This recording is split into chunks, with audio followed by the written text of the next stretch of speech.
Good morning, I'm Ryan Baker. The Columbus Blue Jackets snapped a 5-game losing streak last night. Adam Fantilli scored the game winner in overtime to beat the Anaheim Ducks 4-3 in Nationwide. Here's how it sounded on the Fan. Fantilli is back out there. Adam up the right wing side, carries into the Ducks end. Fantilli takes a shot, and he scores! And I got 2 words for you.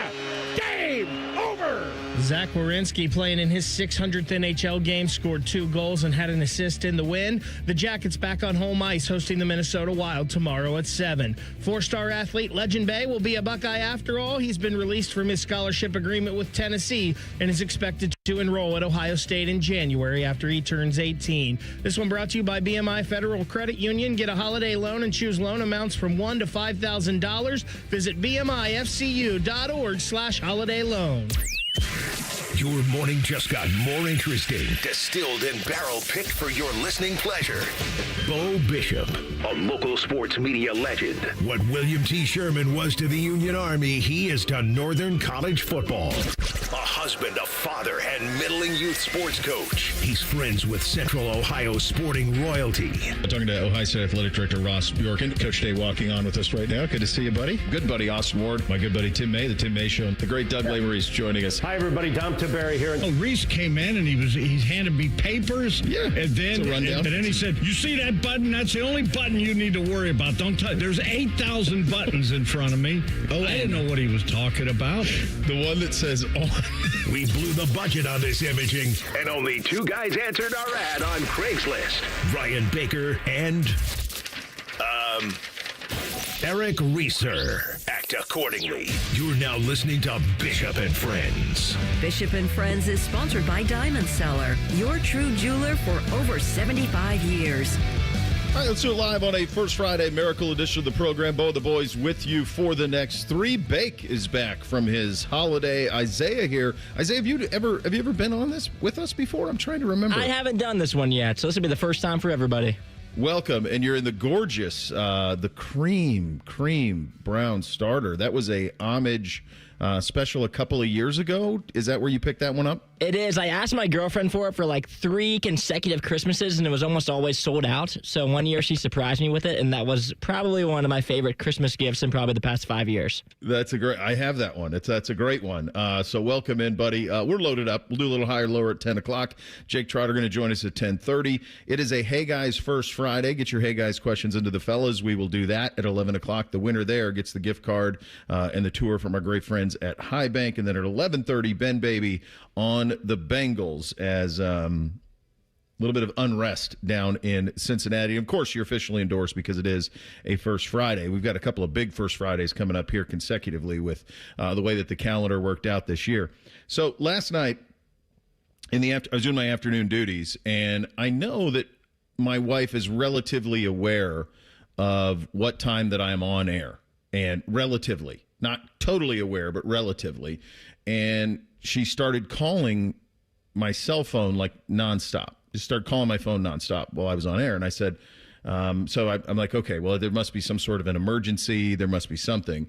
So I get to a break and I pick up the phone, and she is screaming. It appears to be frantic, I would say close to tears, certainly chaotic. And in your head, you're just thinking to yourself, I can hardly even make out what she's saying. And in my head, I'm thinking, my God, are the kids okay? Are you okay? Do we have an emergency at the house? And I finally make out what she's saying. It's a mouse. It's a mouse. Okay. So I'm like, okay, calm down. What do you mean it's a mouse? There's a mouse in the house. There's a mouse in the house. Okay, this happens. Homes, it's cold. They go to warmth. They're trying to find things. We've got the Orkin. It's all going to be fine. No, it's worse. It's worse. It's worse. Buddy killed it. Buddy killed the mouse. I go, what? She goes, so I'm trying to get her to calm down. I go, put Parker on the phone. Put Beamsy on the phone. So now he's not in a good space at all because he's, a little terrified of a lot of things. And now we have a dead mouse. So what we end up getting Bootsy with a shovel. My wife gets back on the phone. It's a dead mouse. There's blood everywhere. Buddy's eating it. I said, if Buddy was eating the dog, he'd already be eaten. Have you seen him eat his food? He just swallows it whole. He doesn't even chew. Like if he wanted to eat the thing, he would have. It'd already be eaten. That ain't it. That's not what's going on here. He thinks it's a toy. Like it's his little buddy here, and he probably got a little overzealous because it's an 85-pound golden retriever and it's a little mouse. So the panic continues, and at one point she goes, "Oh, I'm worried about Buddy. Is he a murder dog?" No, he's not a murder dog. In any way, he's not a murder dog. He's just a golden retriever. He probably found it outside, and he tracked it down. So I get home. She is now. NBC had a basketball game at 6. I get home, and my wife, to her credit, I love her to death. She is always ready to go. Like if she's going out of the house, she's good to go. Like you're never going to see her sloppy, nothing. I get home. She is in a state of disrepair, the likes of which I've never seen. You would have thought that like Dexter was happening in our basement. Like it was that type of chaos that was happening down there. She's got rubber gloves. She's got carpet cleaners. She's trying to Does Buddy have rabies? I don't think he's got rabies. I think it's probably fine. He'll be fine. So fast forward to this morning. And now Buddy does have, this is 2 murders on his plate now. He's got 2 murders because now they don't know about this part, and they don't even realize they do a 3-hour show in the morning, so she'll never hear this. They don't realize that he got the bunny this summer. Remember he got the little rabbit bake this summer where he got him? Yeah.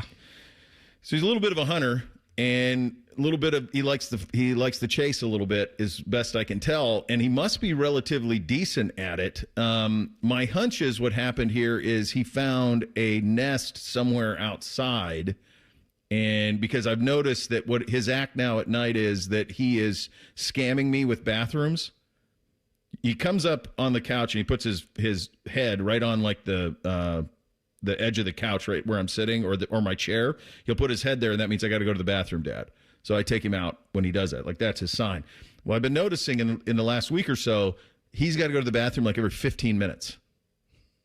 And I'm like, well, this isn't right. And so then I've been catching him. And he's out there on the hunt at night, and he's digging things up through the snow. So I'm like, oh, he's scamming. So that's his nightly routine now. He goes out, he actually gets to go to the bathroom, and then he goes on the hunt. So the aggressiveness is there. It was a scene, man. It was a scene. And it was the latest example of how incredibly different her and I grew up. Because there wasn't a week that would go by on the Ponderosa where something wasn't dead. I mean, cats, wild animals. I mean, it just was birds.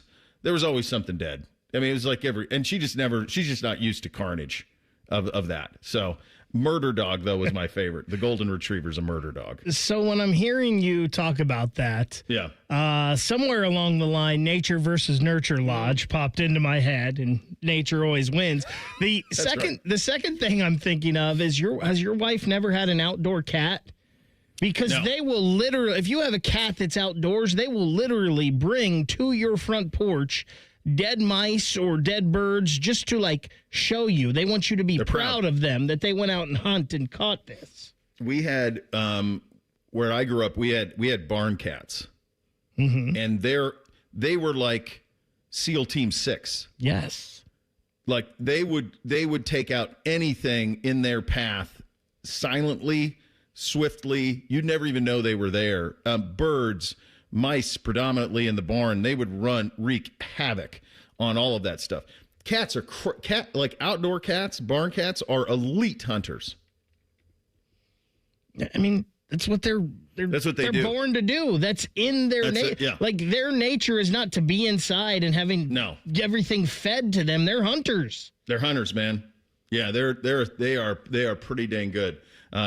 So today we've got Orkin coming over. She goes, should I call Orkin for the mouse nest outside? I go, you can't send Orkin into the woods. Like they do the house.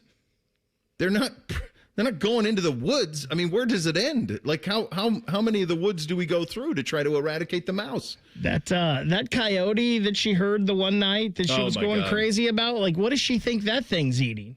Because it's not eating Buddy Garrity. It doesn't. Wants no part of Buddy Garrity or Murder Dog. I mean, they don't want that smoke. No, they don't want that. They are always worried about that. The kids are worried about that too. They're worried about like a hawk or something coming for Buddy. I'm like, he's 85 pounds. He's the biggest predator. He's the apex predator. There's nothing out there. There's no coyote that's ever going to rise up on him. King of the jungle. That's right. Now we go out west, and now now it's a little different. But around here, what's the apex predator in Ohio? Is it That's like great? Are there black bears anywhere? There are but more. They're not really. There more and more bears are being sighted in Ohio. Yeah, I believe they saw one out in Pataskala not long ago. Okay. Yeah, maybe, but they're not really. They saw a bobcat recently, but those are small. They're not taking on a coyote. No way. It might even be like a coyote. Might be the most. Mm-hmm. They're all scavengers. I mean, we're not dealing with mountain lions. There's no grizzly bears. Yeah. There's nothing. Yeah, there's nothing apex out there. Anyway, so that was my Tuesday night. Murder Dog, apex predator in Ohio. Yeah.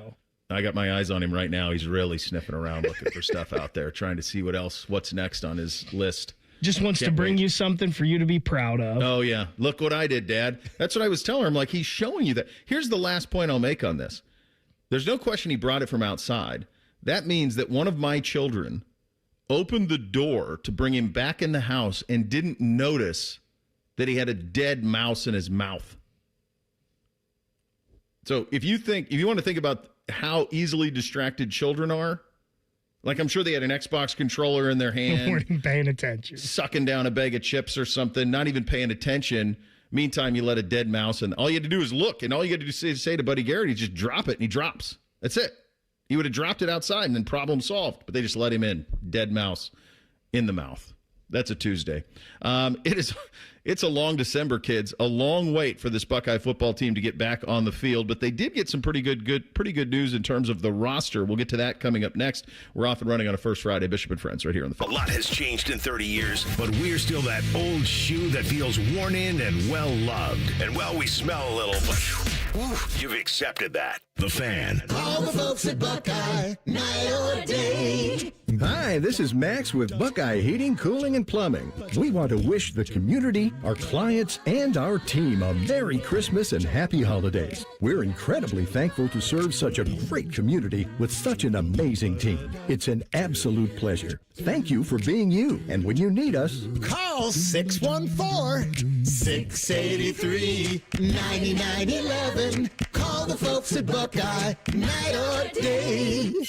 This Christmas, get a bonus AI Essentials course when you enroll in any My Computer Career IT program by the end of the year. That's a $3,900 value. Attend classes online or on campus. Enjoy lifetime job placement support and IT certifications in high demand. Go to mycomputercareer.edu today and take the free career evaluation. That's mycomputercareer.edu, an elite CompTIA certification partner. Conditions apply to AI offer and financial aid is available to those who qualify, including the GI Bill. Hey, everybody, it's Berm. Jeremy Birmingham from the Austin and Berm Show on 97.1 The Fan. It's confession time. I finally stopped pretending I was fine and started Awaken 180 last Monday. I've watched Austin melt away. I've watched Brandon shrink in real time. I've seen Scotty, Vegas, and those guys all look like they're aging in reverse while I've continued to hold on to 40 additional pounds from the COVID years like it's a media credential. Now, of course, spending 6 hours a day in the car multiple times a week doesn't help, but we all have excuses. The holidays, that's another excuse, but I'm dropping that and already cruising through week one with Awaken 180, feeling the difference. I just feel better, primarily in my joints, and anyone who has arthritis like me knows it's not a joke, especially as we get up there in age. The decreased inflammation I'm already feeling is awesome. There's power in waking up eager to start the day, and Awaken 180 is giving that to me. If you've been watching everyone else succeed, thinking, yeah, maybe someday, trust me, someday starts today. I weigh in next week, and I bet I'll already have lost 10 pounds. Do yourselves a favor, do what we all did, and choose the solution for weight loss online at awaken180weightloss.com. I once read a story about a few trees that each dreamed of becoming something amazing. The first tree dreamed of becoming a priceless treasure chest. The second, a great royal ship. And the third, a tree so tall it would point to heaven. As fate would have it, the first tree did not become the treasure chest, but rather a simple manger used for feeding animals. Until one silent night when it found itself holding the greatest treasure the world would ever know. The second tree did not become a great ship for a king, but only a simple fishing boat, until one day it carried the King of Kings that would calm the storm. And lastly, the third tree did not grow into the heavens, but rather had a destiny as a worn-out cross, and that cross held God's sacrifice for humanity so that all would be saved. Hi, it's Steve Lindsay, and it's incredible to know that whether this year went according to our plans and dreams, or whether everything seemed to be falling apart, we have a Jesus Christ who can use us no matter what our failures, our sins, or past are to still do incredible things. Merry Christmas from the Lindsay Automotive family. Love football, love wings. Put those bad boys together and you get Austin and Berm live at Roosters. Sponsored by Roosters, a fun casual joint. Large amounts of football and all the donkey sauce you can handle. Mondays on the Fans YouTube channel. Fraud in government is a crime, and it robs taxpayer dollars. I'm Ohio Auditor of State Keith Faber, and my job is to catch people that lie, cheat, and steal, report suspicious behavior, and help stop fraud. Learn the red flags, speak up, and protect your tax dollars by calling 1-866-FRAUD-OH. The ONN Daily Podcast. Get a recap of all the day's news from across the state. The ONN Daily Podcast. Listen at onnradio.com or wherever you download your favorite podcasts from the Ohio News Network. Hi, the Scott Antique Markets are back again at the Ohio Expo Center, featuring hundreds of vendors with collectibles and merchandise from all over the world. The market is one weekend monthly, November through March. Build your family heirlooms. You can find everything that gets old. Just take I-71 to exit 111 to enjoy America's favorite treasure hunt. Visit thescottantiquemarket.com for more information. Come join us at the Ohio Expo Center for the Scott Antique Markets. It's huge. It's the Scott Antique Markets this weekend. Fan weather. From the Logan AC and Heat Services Weather Center. More sunshine building in throughout the day, and it'll be warmer and breezy with highs getting into the low 40s. For tonight, partly cloudy with our overnight lows in the 20s, and then for Thursday, we will see daytime highs getting into the low 50s with breezy winds. Best chances of rain will be later in the day and going into the overnight hours. For the Fan, I'm meteorologist Meredith Garfalo with the 10 weather impact forecast. Just when you thought afternoons couldn't get any dumber. You fellas been doing a bit of boozing, have you? Common Man and Timmy. Weekdays from 3 to 6. Your home for dumb. The Fan. The uncle you never knew you had. The friends you kind of wish you didn't. This is Bishop and Friends. Indeed it is, and get ready to play, win, and celebrate big at El Dorado Scioto Downs, your ultimate Caesars Rewards destination. With Caesars Rewards, you can earn rewards every time you play, stay, dine, or shop. Not just here, but over 50 Caesars Rewards destinations across the country. From unforgettable getaways to incredible culinary experiences, members enjoy exclusive perks and benefits that make every visit worth it. Here at Scioto Downs, the excitement is nonstop. Take your pick from more than 1,700 of the hottest new games. Sip on award-winning craft brews at the Brew Brothers Microbrewery, or dive into Guy Fieri's Trioria, home of the out-of-bounds 68-layer lasagna, and the energy just keeps building. Scioto Downs has been chosen to host the prestigious Breeders' Crown in 2026. 12 championship races. It's one of the biggest events in all of harness racing. It's coming right here to town. So come, experience the action, the rewards, and the unforgettable moments that are waiting for you at El Dorado Scioto Downs, a Caesars Rewards destination where the rewards never stop. Must be 21 or older to gamble. Gambling problem? Call 1-800-589-9966. Visit Caesars.com/Scioto Downs for details on that. Our listeners are pretty funny. Some very funny stuff on the Buddy Garrity. Travis, this one honestly made me laugh out loud. Travis on social, I think it's time to get Buddy a teardrop tattoo under his eye. That's very well done. That's very good. Wolfman Matt, the apex predator of Ohio, or sports moms, they're frightening. Fact. Youth sports moms and dads are terrifying humans, and many times delusional. Tyler, new nickname for Buddy, not MD, Buddy/MD. That's not bad either, as in murder dog. Yeah, it was a Tuesday. We'll see. I don't think he's a killer. I think it's all going to be fine. This is a when you guys start to wrap your head around that a year ago at this time we were preparing for Tennessee, and this was something I was curious about even last year in the first year of the 12-team playoff. When you're in it, it feels like the world revolves around the college football playoff. That's how it felt last year. We were inching closer to it day by day, getting closer, talking to folks down in Knoxville. What did you expect? What do we think the game? You're breaking down the game. Like, you're in the middle of this sports silo that feels like everybody that is around you, that's all they're talking about. When you're not in it, it kind of happens in a closet. I don't know if you guys have paid attention this week on social, on just sports talk around the country, national, whatever. You have to seek this stuff out. It's not something that's prominent. And you play a game in 2 days. You got Alabama, Oklahoma on Friday. And then, of course, the full slate of games on Saturday. And it feels like it's not even getting the attention that a normal college football weekend is getting nationally. Have you noticed this? I feel like that's because there's 2 games where nobody really cares about. With James Madison and Tulane. Could be. We've just already moved Mississippi and Oregon on in the bracket. They're going to blow those teams out. It's a 17.5-point spread in the one. It's 21-point spread in the other. And I think we've just already moved those 2 on.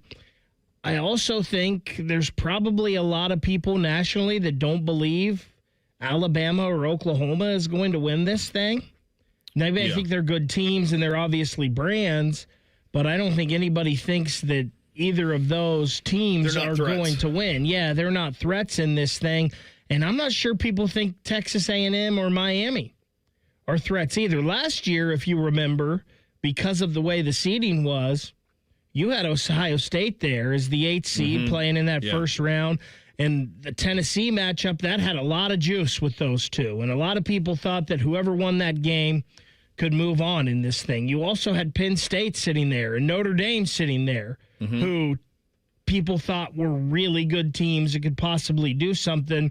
So I think whereas we got this right for the tournament with the seeding aspects, last year those buys probably gave the first round a little more juice.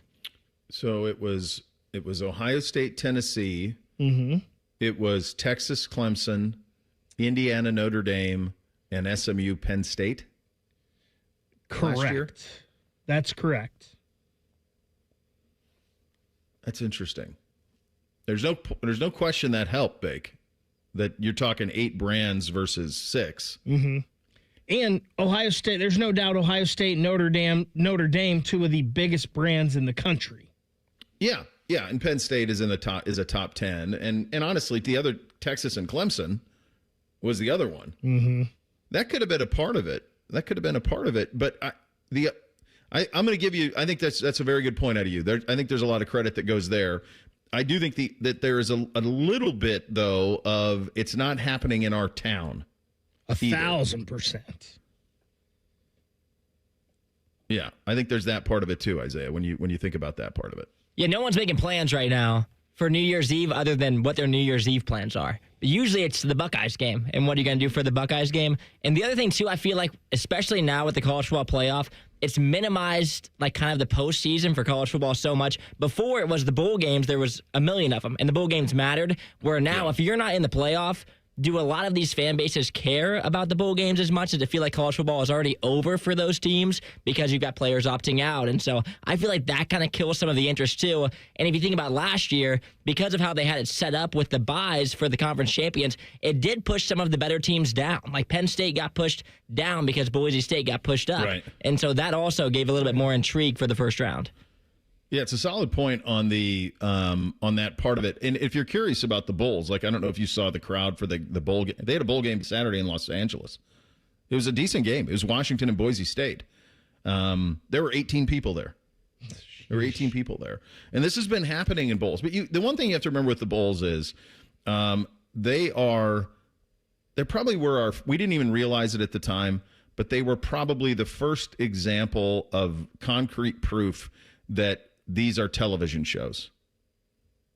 That's really what it is. It is, here is a football game for you to watch that is brought to you by fill-in-the-blank sponsor that is paying a great deal of money to the bowl to make sure that it has that mention over and over and over again. That's how you end up with people, drenching people in mayonnaise or Cheez-Its or whatever the heck else it is. I can't even tell you, I don't even know what would be the bowls that you'd want to go to at this point. I think you'd want to go to some place that's warm. And that part does suck. We have made, obviously there's chaos everywhere, but one of the big things that I used to look forward to in covering teams that played in bowls, and not even teams that played national championships, was this notion of a bowl trip. And there was big value in that, of going to someplace warm, going to someplace cool, getting to eat like kings and getting bags of swag and all of that stuff, and spending your what is otherwise a cold December into January in someplace warm and someplace fun. And I do think that is largely gone. Notre Dame took a lot of heat from the fact that they basically took their ball and went home with the bowl game. But if you read Pete Sampson, who great friend of the program, have him on all the time, anytime we talk Notre Dame, if you read the piece that he wrote for The Athletic, I don't know if they could have fielded a team to play in it, because they had upwards of 25 guys, 30 guys who were saying, yeah, we're good. We're not going to go play whomever they were going to go play in a bowl game. And then what bowl game would that even have been? What's left of the Citrus Bowl or what's left of the Outback Bowl? The rest of them are all tied into the college football playoff now. So it does speak to this goes back to something I just think is such a no-brainer. There is a gap right now that college football could fill. They should have been playing games last weekend. Yes. They should have been playing games the week before. There were two. This should be right now. We should be doing the national quarterfinals now. Ohio State should be playing this weekend against the winner of Texas A&M and Miami. If you want to do it in a bowl game, you can. If you want to go play somewhere warm, fine. But it should have been right now. And then next weekend off, and then the national semifinals, New Year's Eve, New Year's Day, and then you crown that national champion on January 8th, 9th, whatever that day is. Have a conversation with the NFL about giving up one Saturday night so that you can play it on a Saturday night the way the rest of your sport is. Now you're on to something. But instead, you have all this momentum coming out of the rivalry weekend, conference championship weekend to a lesser degree. You have the Heisman and Army-Navy last week. By the way, $8 billion for Army-Navy. That's an incredible number for them.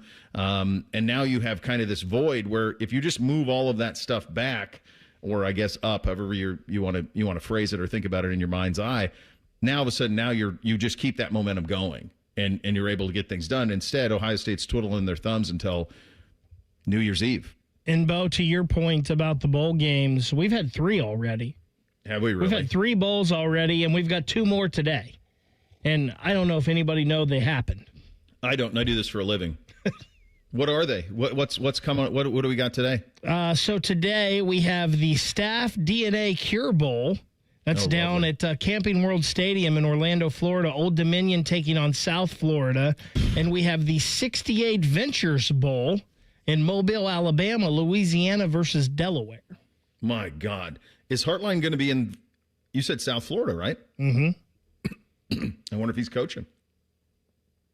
It's interesting. I would have to find that out. That's very interesting. I'm very curious the next time somebody at Ohio State talks about how he's trying to manage that. Both of them. I don't know how you could. Which brings us to the Buckeyes. How are they managing this roster? How are they making sure that when it comes to portaling, they have what they need? Because that's going to open in a couple of weeks. It's mass chaos across the board. But they did get a bit of good news, or so it seems. We'll get to that story in 2 minutes. Bishop and Friends right here on The Fan. Would you enjoy watching a football game if the officials were paid a bonus for every flag they threw? Or a basketball game where the refs got paid for every foul they called? Okay. How about hiring a furnace and AC company that pays its technicians by the number of parts they can sell you? Hi, this is Dennis, president of Care Heating and Cooling, and today, this is how many companies operate. They call it performance pay, and it rewards technicians by paying them more for billing you more. Why is this bad? Because it abuses your trust in a technician to be treated fairly and honestly. At Care, we've been family-owned for 31 years and have always paid our technicians by the hour for repairs. We'll show you exactly what needs to be fixed and why, and give you our low upfront cost before we start. And unlike other companies, our technicians will never be rewarded for throwing more flags. Our Central Ohio-based staff is here for you 7 days a week. Care Heating and Cooling. Book an appointment online at careheatingandcooling.com or call us at 1-800-COOLING. When you need a company you can trust. Gift big this year with a Home for the Holidays raffle. You have a chance to win a beautiful new custom home or cash prize this holiday season and help make wishes come true for Make-A-Wish kids with critical illnesses. Raffle proceeds benefit Make-A-Wish OKI, which has granted over 22,000 wishes to children facing critical illnesses across the Ohio, Kentucky, and Indiana region since 1983. This year's house was built by Three Pillar Homes in the Evans Farm community in Lewis Center and has 3 bedrooms, 2.5 baths, and a 2-car garage. It also includes amazing features like upstairs laundry, 2 covered patios, 1 with a fire pit, a great room with fireplace, mud room with extended bench seat and open lockers, kitchen and morning room. One lucky winner will be announced on December 24th, so get your $100 ticket now. Just visit ahomefortheholidayscolumbus.org to buy your tickets. That's ahomefortheholidayscolumbus.org. Terms and conditions apply. Bishop and Friends is sponsored by Diamond Seller, your true jeweler for over 75 years. The Fan, Ohio sports destination. What's up? What's up, man? What's up with you? Sponsored by Newman Roofing. For all your roofing, gutter, or siding needs, call Newman Roofing today at 614-NEW-ROOF or visit online at newmanroofing.com. All right, here's what's up on a First Friday Miracle edition of the program. I was listening to Berman Austin, and one of the things that, I mean, you're worried about trying to track down a national championship, and you're worried about, Julian was at the Heisman. There's all these things going on. But the other thing that is got to be not in the back, but probably in the front of the top of mind for Ryan and certainly for Mark Pantoni and everybody who's in charge of kind of putting all of that together is making sure that your roster for next year is ready to go. Now, a big part of being ready to go is the fact that they had a relatively large signing day class, so that will help. But there's going to be a ton of guys who move on to the next level, and in order to buttress that and keep this operation at the very highest level, you're going to have to get in the portal. And the portal is loaded already. I mean, the names that are going in there, the quarterback, we talked about this yesterday, Bake. I want to say, like, of the 20 kids who are at the Elite 11 in 2023, 13 of them have either already transferred or are going to transfer. Of the top 10 recruits in that class, all but 1 have either transferred or are in the portal already. And that's just at quarterback. But quarterback's going to go first, then everything else is going to open up after that. So if Ohio State is, and I don't know this isn't scores, this is just common sense. Like, if they're in the market for secondary help, or if they're in the market for offensive line help, if they're looking for a defensive end, if they're looking for, are they looking for a receiver to replace Carnell Tate? If they're looking for weapons there, all of that is going to have to be done as they're attempting to track down a national championship, because that portal opens in early January. And again, yes, one more time, calendar broken. So all of these things are happening simultaneously, and there's no way that you can do all of these things at an elite level. There's not enough time in the day to be able to track all of this stuff down. One of the things in signing day that was kind of an odd one was the story of Texas athlete Legend Bay. So 4-star kid, lightning fast. He, as the story goes, and Berm knows this up and down, and I'll just give you the Reader's Digest. The intent was for him, or what he preferred to do, was to sign with Ohio State. His mother and older brother preferred for him to sign with Tennessee.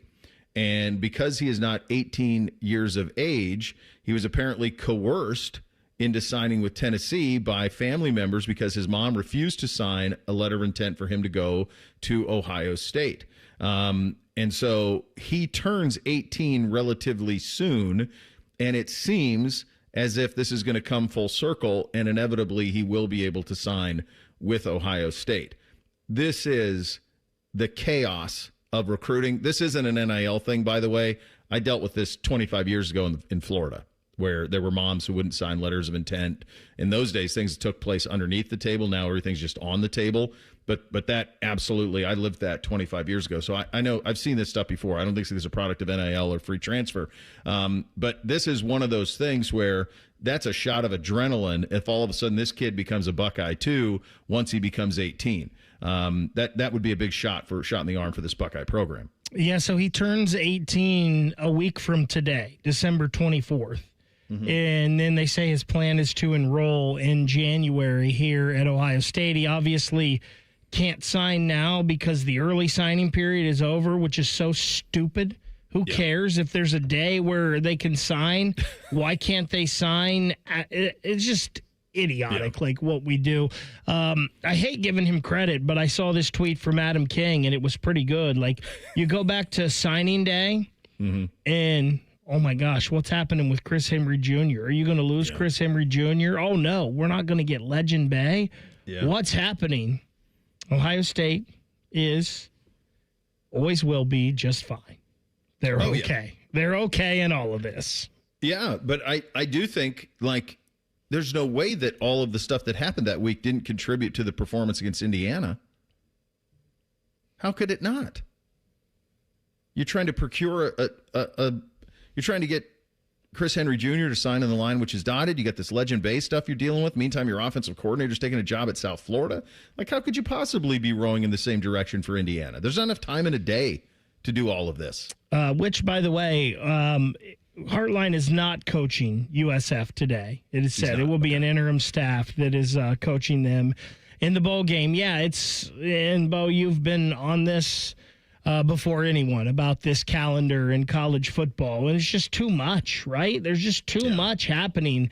Even if Ryan, which he can't do, but even if Ryan's like, Pantoni, you got this. Take care of these guys. Make sure you get them signed. You just can't do that because they're going to be playing for this man. So this man has to be there taking some of his time to reassure them on things. Let him know what his plan is at offensive coordinator and wide receiver coach and whatnot, especially for those two guys we're talking about, because Chris Henry, no doubt, is a wide receiver. One of the best in the country, if not the best. And Legend Bay is a guy who will probably play the wide receiver position 100%. A little bit. You know, he may play some wildcat quarterback. He may play some running back too, but the dude is an uber athlete. So these are things that these guys probably needed to know. Now, Legend Bay, it doesn't sound like he was worried about any of it. Sound like he always wanted to be a Buckeye. His family just didn't want him to be here.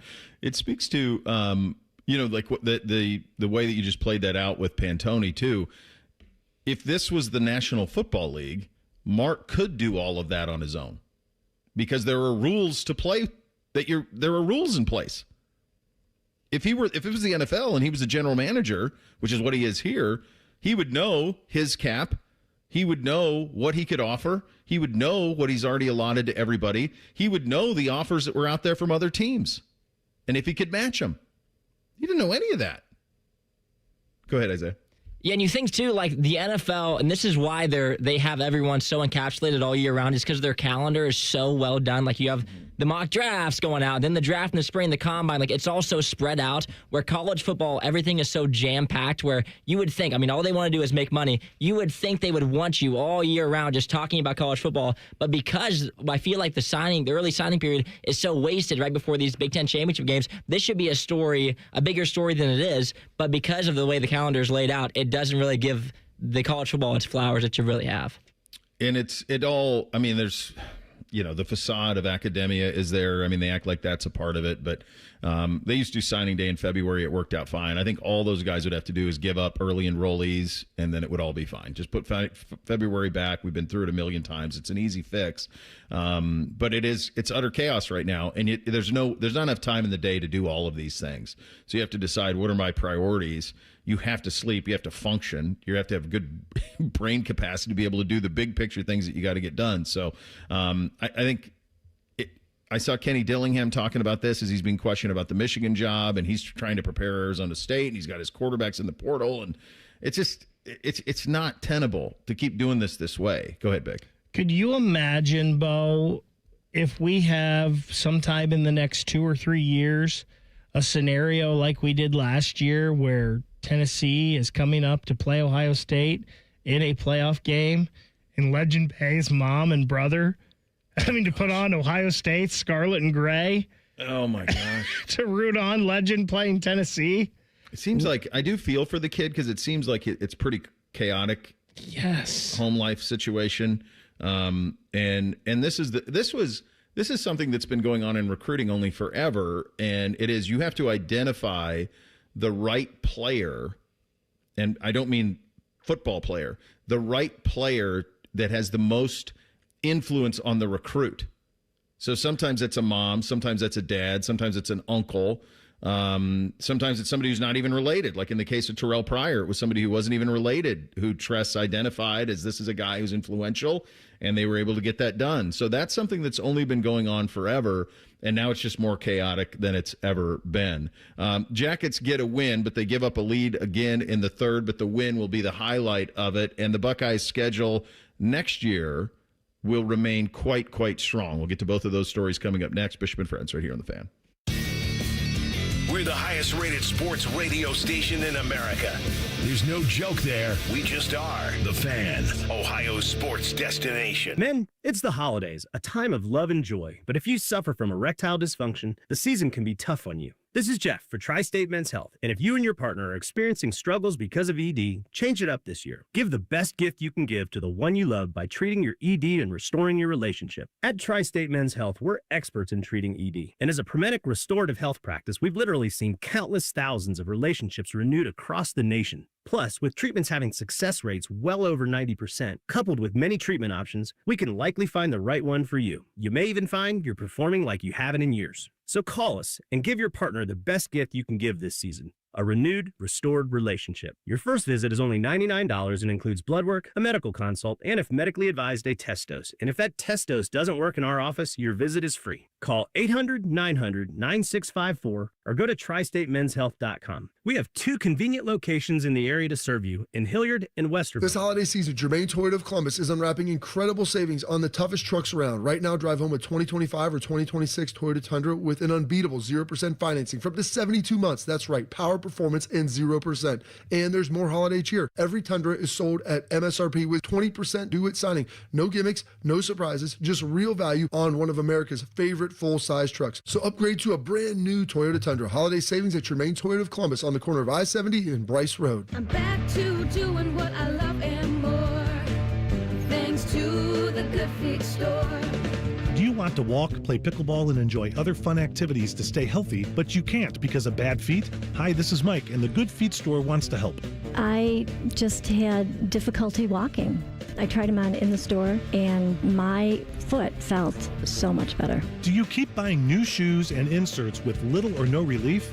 I tried all kinds of shoes. It was the arch supports that made the difference from the Good Feet store. Don't let bad feet, knees, or back problems get in the way of staying healthy and having fun. Thanks to the Good Feet store, I'm bowling 3 nights a week. Get back to doing what you love. At the Good Feet store, we'll personally fit you with high-quality arch supports to maximize your comfort. Stop in the Good Feet store or book your free fitting at goodfeet.com. Visit the Good Feet store on Polaris Parkway near the Polaris Mall or on Stringtown Road at Grove City. Thanks to the Good Feet store. I thought mixing bleach with my floor cleaner would take the stain out. When my youngest ate the dog's medicine, that was a new one. I was trying to protect my garden, but I accidentally sprayed myself with pesticide. So I called 1-800-222-1222, the poison helpline. A poison expert helped me figure out what to do next. I was connected to someone who spoke Spanish. They answered my questions. It was free. It was confidential. It was real help in real time. Keep the poison experts in your pocket. 1-800-222-1222. Back in the day, if you wanted to listen to The Fan, you turned on the radio, and that was the end of the story. But now, oh baby, stream us live on the Fan app, TuneIn app, iHeart app, we're everywhere. The Fan, Ohio's streaming destination. Give the gift everyone wants. Fun in your own game room. Beat the last-minute scramble with a gift card from Billiards Plus. And let that special someone go on a shopping spree they'll remember forever. Billiards Plus, making dreams come true on Dublin Center Drive in Dublin. Millions of fans agree. This Christmas tradition rocks. Trans-Siberian Orchestra, live in concert, presenting The Ghost of Christmas Eve, the best of TSO and more. December 23rd, 2 shows, Nationwide Arena. Tickets on sale now at Ticketmaster.com. Trans-Siberian Orchestra. A portion of the proceeds benefits the James and Heather Pick Music Program. Warm up this winter by pushing a button with a remote car starter from Columbus Car Audio and Accessories. Step into a toasty and defrosted car and share the warmth with everyone on your shopping list. Beat winter weather with Columbus Car Audio and Accessories. Morse Road, Main Street in Reynoldsburg, or columbuscaraudio.com. All your favorite fan shows are available when you want them. Head to 971thefan.com and hit that subscribe button. The Fan, Ohio sports destination. If you say something with enough confidence, it must be true. You're listening to Bishop and Friends. Steve Sarkisian yesterday, Texas head coach, saying that the Longhorns will still play Ohio State next year. Remember, he was when he was politicking for Texas to get into the college football playoff, one of the things he kept harping on is if we didn't play Ohio State, we'd be in. And he's right. The pushback for that was, well, if you didn't lose to Florida, you would have been in too. But you do lose some margin for error. But I'm glad sanity prevailed there. That those type of games have to remain special, and it is going to be something that you're going to have to navigate in the sport of how to deal with teams. You should get credit for playing a game like that.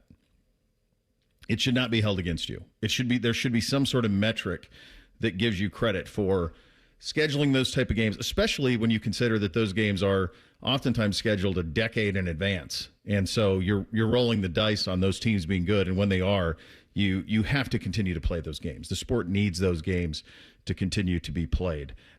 Jackets last night, Bake. I was at Hoops, so I did not see this one. They've been struggling.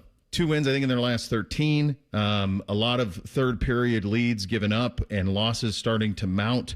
And quite honestly, because they weren't getting points in these games, these weren't overtime losses, these were just regulation losses, you start to dig yourself a pretty big hole in the East, and one that's going to be very difficult to get out of. I had Porty on yesterday, and we talked about some of the Fantilli stuff, the Kent Johnson stuff. Both of those guys finally had nights. I mean, Adams had a lot of nights, but anytime Carlson's in town, there's a little bit of extra juice to that. I saw Kent Johnson with a couple assists as well. What did you make of the performance last night? So I was watching it in the airport, then on a plane, and then I lost, as the third period came along, I lost the feed because I guess I was close enough to Columbus. ESPN Plus blocked me off finally. So I flipped it on the Fan and was listening to Bob McGilligan.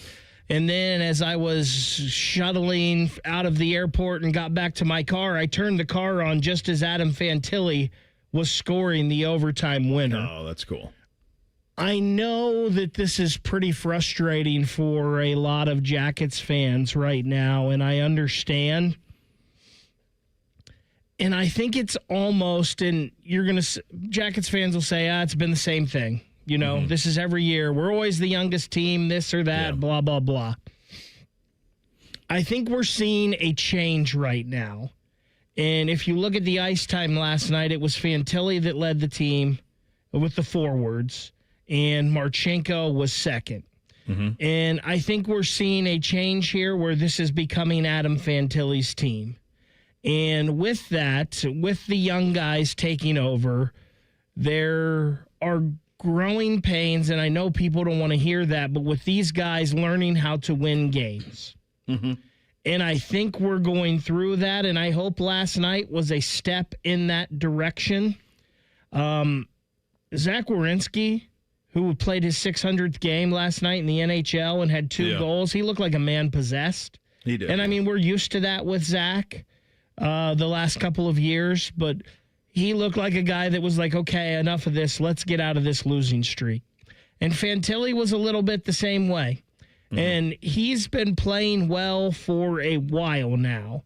And you heard Zach in the postgame last night say he's one of the few guys in the league that can beat goalies with his shot. He just needs to realize he can beat goalies with his shot. Sure. And he says once he realizes that, he's going to score a lot more goals. Well, this is a guy that scored 31 last year.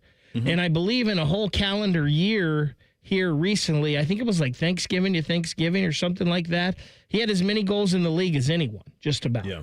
Like McKinnon, Bedard, McDavid, that was it that had more than him. So I know people don't like it and they're tired of being patient and they want to see results, but I do think this team is kind of turning a corner where, all right, let's give it to the young guys. It doesn't need to be Boone out there all the time. It doesn't need to be Charlie Coyle all the time out there taking the key face-off. And I think it's something that we've talked about. These are the guys that are going to have to lead you to where you want to go. Well, the other thing I know, you mentioned ice time. Chinnikov that's the most ice time he's had in forever. And he has slowly here the past couple of weeks started to play better and better. You've seen glimpses of him. And you mentioned KJ points in 3 straight now. Yeah, Porty and I were talking about that yesterday, and they want him to carry the puck in. They want him to go vertical. They want him to get and dump the puck in and go battle. That's not necessarily what he is. No. And so I think I could say this about Blue Jackets fans, and you correct me where I'm wrong. I just think after how long this franchise has been here, and I was talking about this with T-Bone and Tyvus this morning, the entire time I've been in town, which is upwards of 20 years now, the goal for the Blue Jackets was chase the 8. That's it. We have never once looked at them and said, go win the East. Go win the division. It's never been said because the teams haven't been good enough. I think most Jackets fans would suffer through growing pains of ultra-talented youngsters with the idea that it will net you a team that can win the division in 2 years, a team that can contend in the East in 3 or 4. I think you correct me if I'm wrong, but I think most people would sign up with that. Even if it meant short-term struggle, if you believe that these kids are special, and most people do, if you believe they're special, I'll take the short-term struggle for the long-term game. If you've identified these guys correctly and they're ready to go in 2 or 3 years to be like stars, sign me up. And here's the thing, your struggle is battling for the 8 right now, because that's what they're going to be doing this year. Mm-hmm. I mean, we can talk about whatever their last place in the Metro, but they're also like 7 points from being first place. Mm-hmm. I mean, everything is so jammed up in the East. The Jackets are going to be there in this thing, and they just went through a 5-game losing streak. It's the ebbs and flows of a season. You're going to have a 4 or 5 game winning streak here soon, and that's going to shoot you right back up the standings towards the top. So your struggles right now are battling for a playoff spot. So I don't think it's like before where you're going to be in the running for the first pick of the draft. I don't think you're there right now with this roster, and I don't think you're going to be there for a while. There are a few things they need here or there, some tweaks they could make possibly, and maybe who knows who comes available at the trade deadline. I do think they need to be a little tougher to play against. I think when games get physical and they're drug into a fight by another team, I think that's when they play their best, when they get ramped up a little bit. And you've heard rumors out there about a guy who grew up here in Kiefer Sherwood who could be on the trading block in Vancouver, and the Jackets may be interested in that. He's a guy that would raise the compete level of this team. Mm-hmm. I mean, I don't know. I've seen a lot of really bad Jackets hockey, and I know this year is frustrating because there were some expectations. People didn't want to take a step back, but sometimes when you're relying on those younger players, and it's never happened in Columbus, when you're relying on those younger players to take the next step, you have to deal with that. And sometimes progression is never linear in sports. And I feel like coming into the season, that was one thing that a lot of Jackets fans really struggled to deal with, especially early on, is when you are trying to transition to those younger guys, which, like you said, every year it feels like we have this young team that's up and coming. But if you don't fully give them the keys and push them out there a little bit, then they can't make the mistakes and learn to grow and learn to win, to where you actually are battling for anything other than an 8 seed. And so coming into the season, it's hard for Jackets fans because it feels like we're right there, but until you let these young players really get the experience, it's going to be hard for us to be battling for anything other than the 8. Yeah, we've been in this cycle, and if you believe that these young guys are as talented as everybody says they are, then let them figure it out. And let's keep that core together and inevitably 2-3 years from now be a team that can go win the division and be contenders in the East. That's when you set it off. That's when it becomes that's when it transcends hockey fan. That's when you grab the city by the throat. When you do that. That's the task that I would love to see them track down. I know they want it too. It's not for lack of effort. All right, second hour of the program coming up next. Jake Trotter at 10:30. Biff Poggi. Can't believe the head coach at Michigan is Biff Poggi. Good Lord. We'll have some of his comments about what's going on up there. Second hour coming up next. Bishop and Friends right here on The Fan. T-Bone and Tyvis are everything you want in a delicious breakfast. Lots of empty calories, no nutritional value. Weekday mornings from 6 to 9. The Fan. At Metal Supermarkets, we're all about getting you and your crew to quit in time sooner. That's why our service is a cut above. You see, no matter the project, we'll get you to the right metal, shape, and grade. Cut to any size, ready real fast. And yeah, we'll deliver. Leaving plenty of time for the important things, like opening an ice-cold can of aluminum. Metal Supermarkets, the convenience store for metal.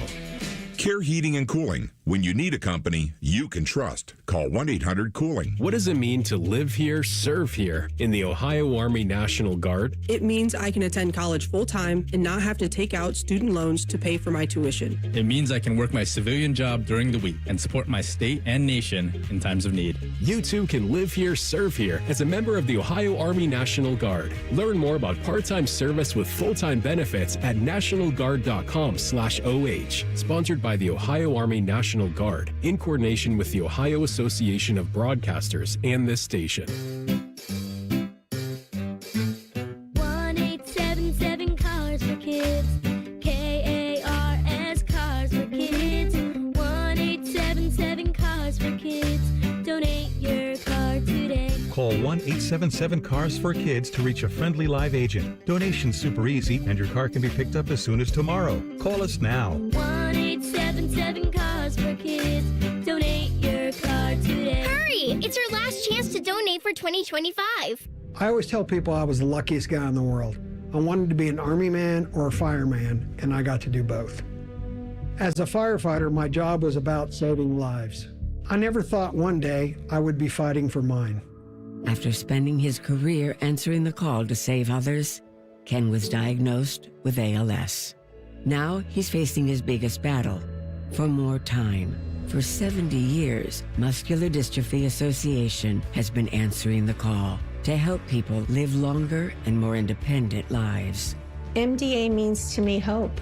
MDA is leading the way for people living with ALS, muscular dystrophy, and other neuromuscular diseases by accelerating research, advancing care, and advocating to empower families like Ken's. I wouldn't be living as good of a life with ALS if it wasn't for MDA. MDA is helping people live stronger and love longer.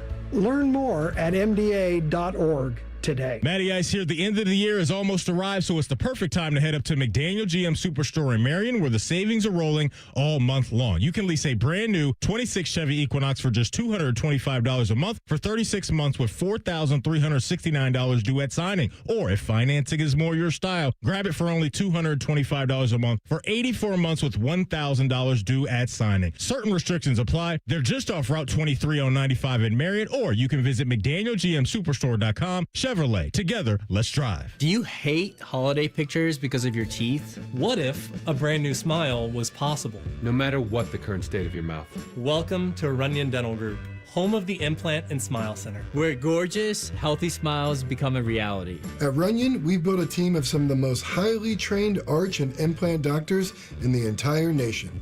This isn't an ordinary dental practice. We believe that everyone can have a great smile. Including you, especially you. Your new smile is waiting at Runyon Dental Group. Hey Central Ohio, it's Andrew from Home Team Solutions, and yes, we buy houses for cash the easy way. We've been buying houses for over 20 years and we've seen it all.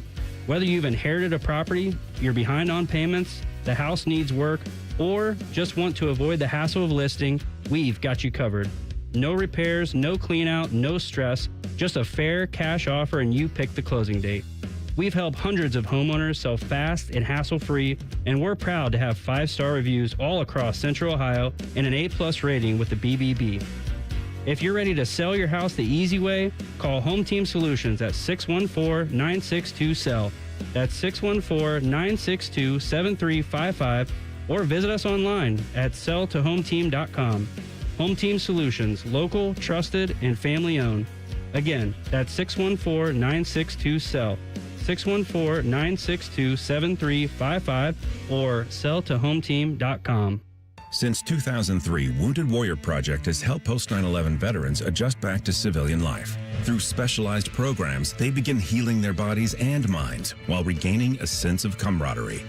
Learn more at woundedwarriorproject.org/possible. Broadcasting from the Lindsay Honda Studios. Honda makes the cars, Lindsay makes the difference. Visit lindsayhonda.com. WBNS-FM, HD1 Columbus. Good morning, I'm Ryan Baker. The Columbus Blue Jackets snapped a 5-game losing streak last night, beating the Anaheim Ducks 4-3. Adam Fantilli sent the home crowd happy with a game winner in overtime. Zach Werenski, he played in his 600th NHL game last night. He scored 2 goals and had an assist in the win. Boone Jenner chipped in a goal and an assist as well. The Jackets back at Nationwide tomorrow night, hosting the Minnesota Wild at 7. 4-star athlete Legend Bay is going to be a Buckeye. He's been released from his scholarship agreement with Tennessee. He's expected to enroll at Ohio State in January after he turns 18. Brian Hartline has hired former Buckeye assistant and Coastal Carolina head coach Tim Beck as his offensive coordinator down in South Florida. And the Cleveland Cavaliers in Chicago tonight to face the Bulls at 8.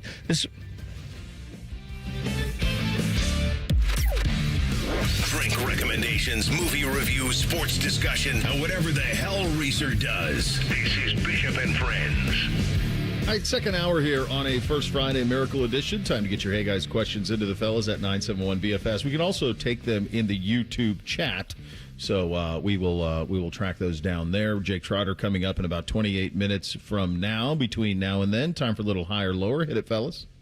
Bishop and Friends present Higher or Lower. Sponsored by the Waterworks. Call the Waterworks and Header Heating and Cooling today at 614-232-2222 or visit online at thewaterworks.com.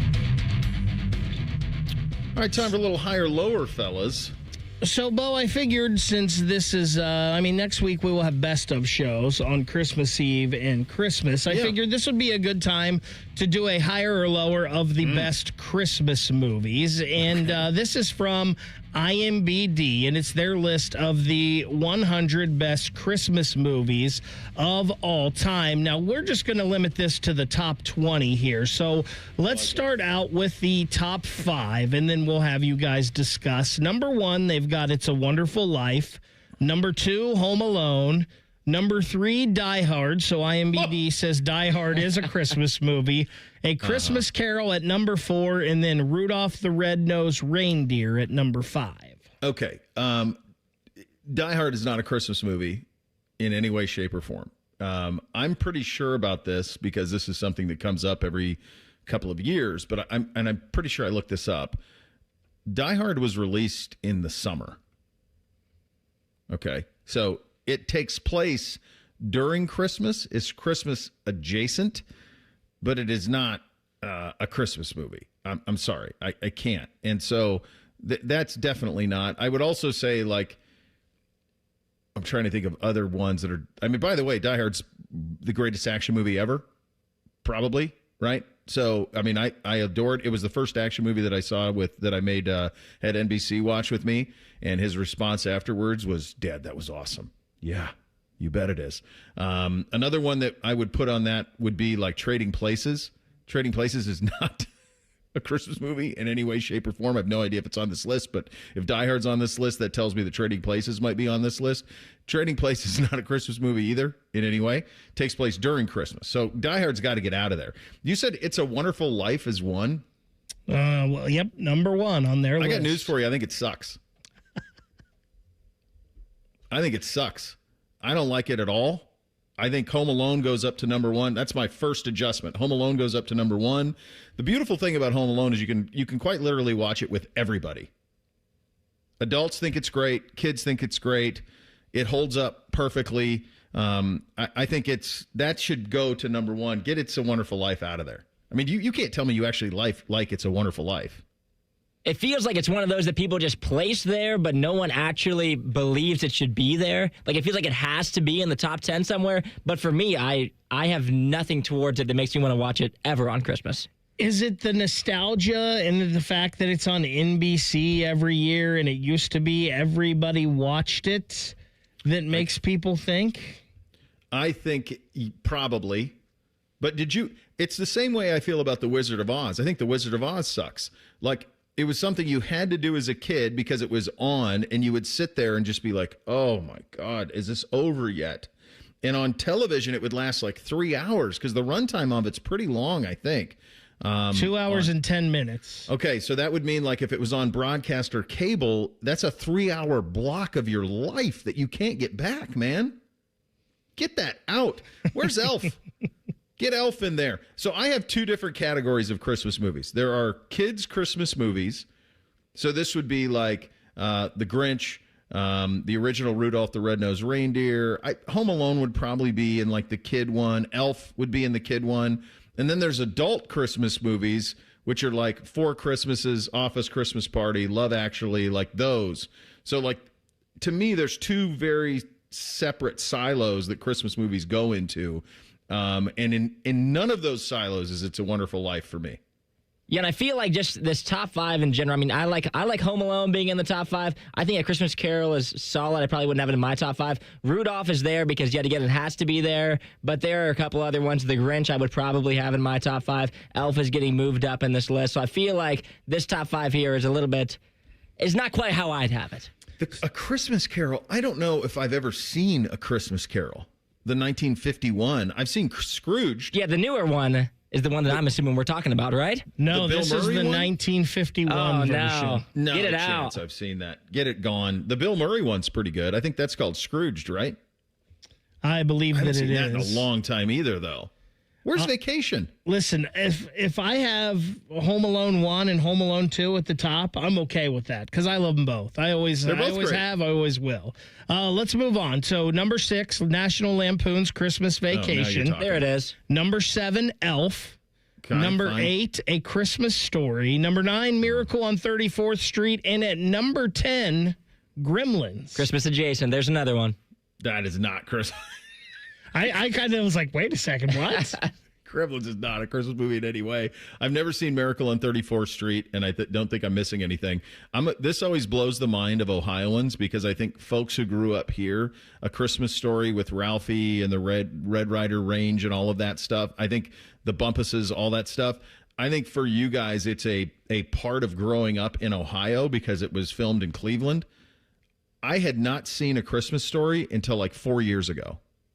Because as a kid, we didn't have cable, and apparently A Christmas Story was on a loop on either TNT or TBS or one of those, like the whole Christmas season. So I hadn't seen it. I was aware of, the gift stuff, and I'd seen some of the scenes, whether it was the dogs or the duck at the end and all of that stuff. But I hadn't seen A Christmas Story until like 4 or 5 years ago.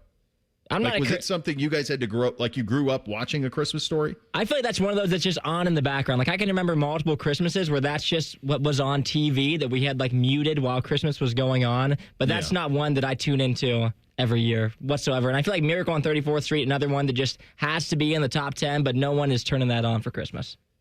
How about you, Bake? Were you a Christmas Story guy? No, not really. Like, I remember Ralphie Parker, but I don't know if I've ever sat down and watched it all start to finish.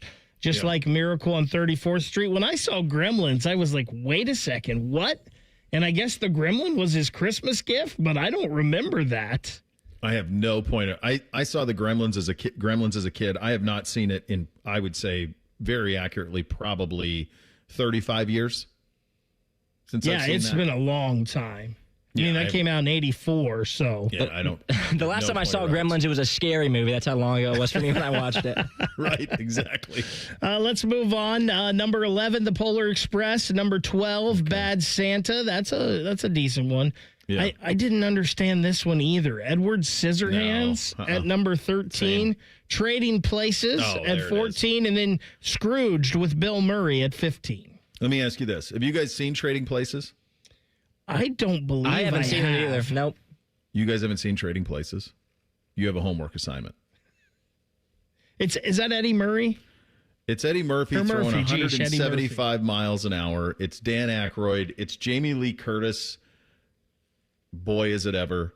It's the Dukes. I mean, it's everything you want. I don't think it would ever get made now, but it is spectacular in every way that like early mid 80s movies would be. But it is damn funny. Not a Christmas movie in any way, shape, or form. Scrooged is pretty good. That one certainly deserves to be on the list. I don't have any problem with that. Love Actually is not on this thing. So we're going to get to that right now. Then we've got 16, A Nightmare Before Christmas, 17, The Santa Claus, which was Tim Allen in the 90s. How the Grinch Stole Christmas at 18, Silent Night at 19, and then Bo, Love Actually comes in at number 20. Love Actually is great. It's a little long. You could probably trim 30 minutes out of it. And if you've seen it a lot, you know exactly what you can fast forward through. I am an old animated Grinch guy. But every time I watch the Jim Carrey version, now they have a new animated one. Every time we watch the Jim Carrey version of it, I am just floored at the amount of time that he must have spent in makeup to get into that garb. Yes. Can you imagine that? It would be It had insane. to be like 8 hours a day, right?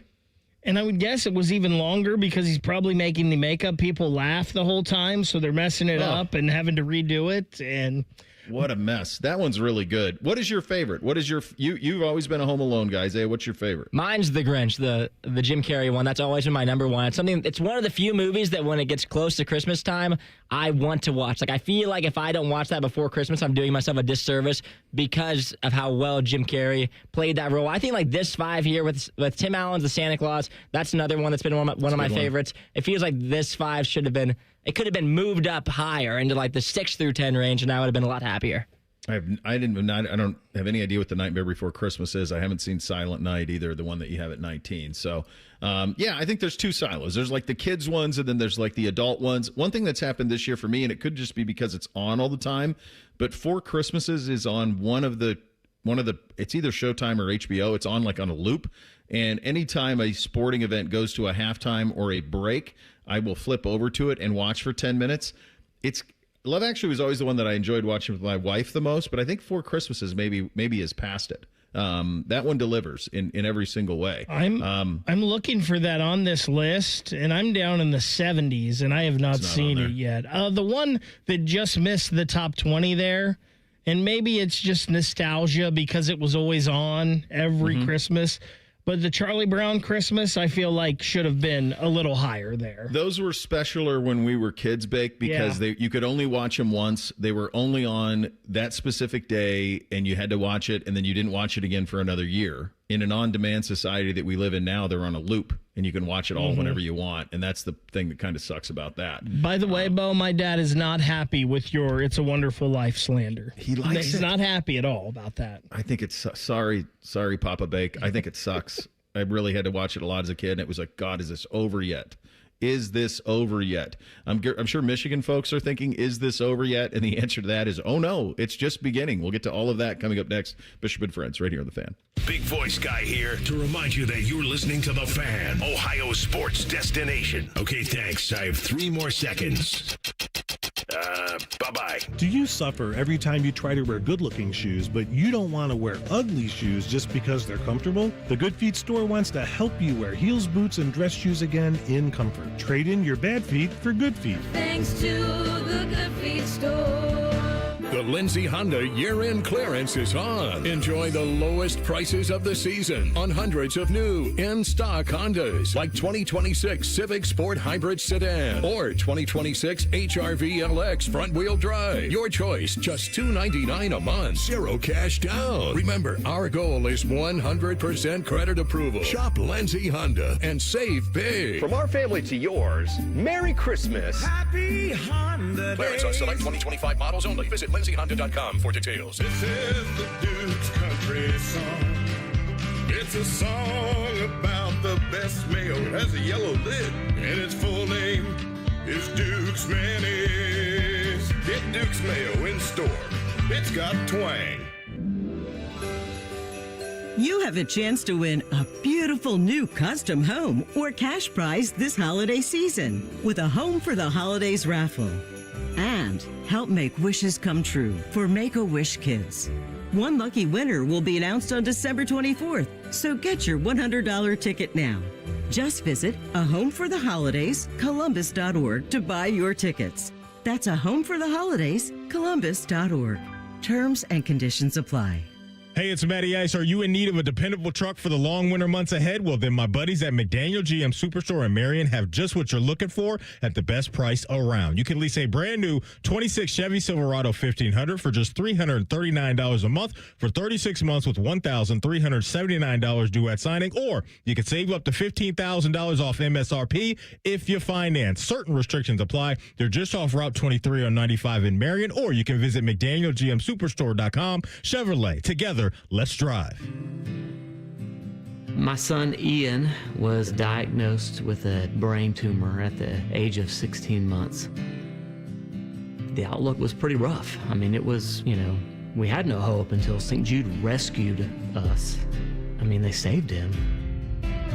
To this date, we are 12 years into this journey, and from day one, we've never once seen a bill.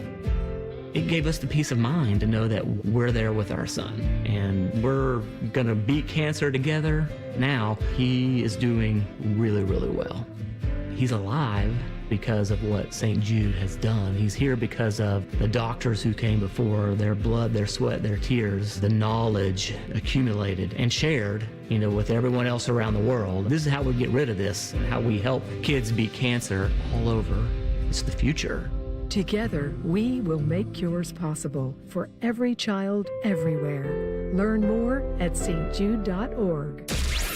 All your favorite and least favorite fan shows are available wherever you get your podcasts. Just type in 971 The Fan to the search bar and hit that subscribe button. It's free. We're the land of the free and the home of the sunburnt, freckled fat guy. Do it now. Hello, it's John Kozik, founder and president of TurboTrack Realty, and I buy houses as is, fast for cash. Call me today for an all-cash offer on any of your properties, and we can close within days at 614-470-2000, 614-470-2000. Do you own a property that's outdated and needs thousands of dollars in repairs? Great, I'll buy it. Give us a call today for an all-cash offer at 614-470-2000, 614-470-2000. Would it be convenient for you if you could simply take what you wanted and leave the rest behind? Great, I'll buy it. I buy vacant properties, inherited homes, divorce situations, death in the family, apartment buildings, rental portfolios. I even buy my tenant won't pay me the rent houses. Call TurboTrack Realty today for an all-cash offer and speak with one of our friendly staff members at 614-470-2000, 614-470-2000.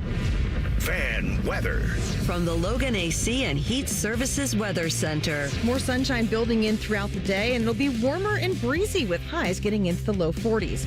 For tonight, partly cloudy with our overnight lows in the 20s, and then for Thursday, we will see daytime highs getting into the low 50s with breezy winds. Best chances of rain will be later in the day and going into the overnight hours.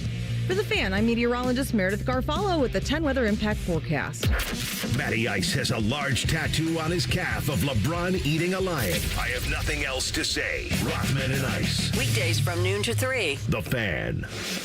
Our top men are working on everything except this show. This is Bishop and Friends.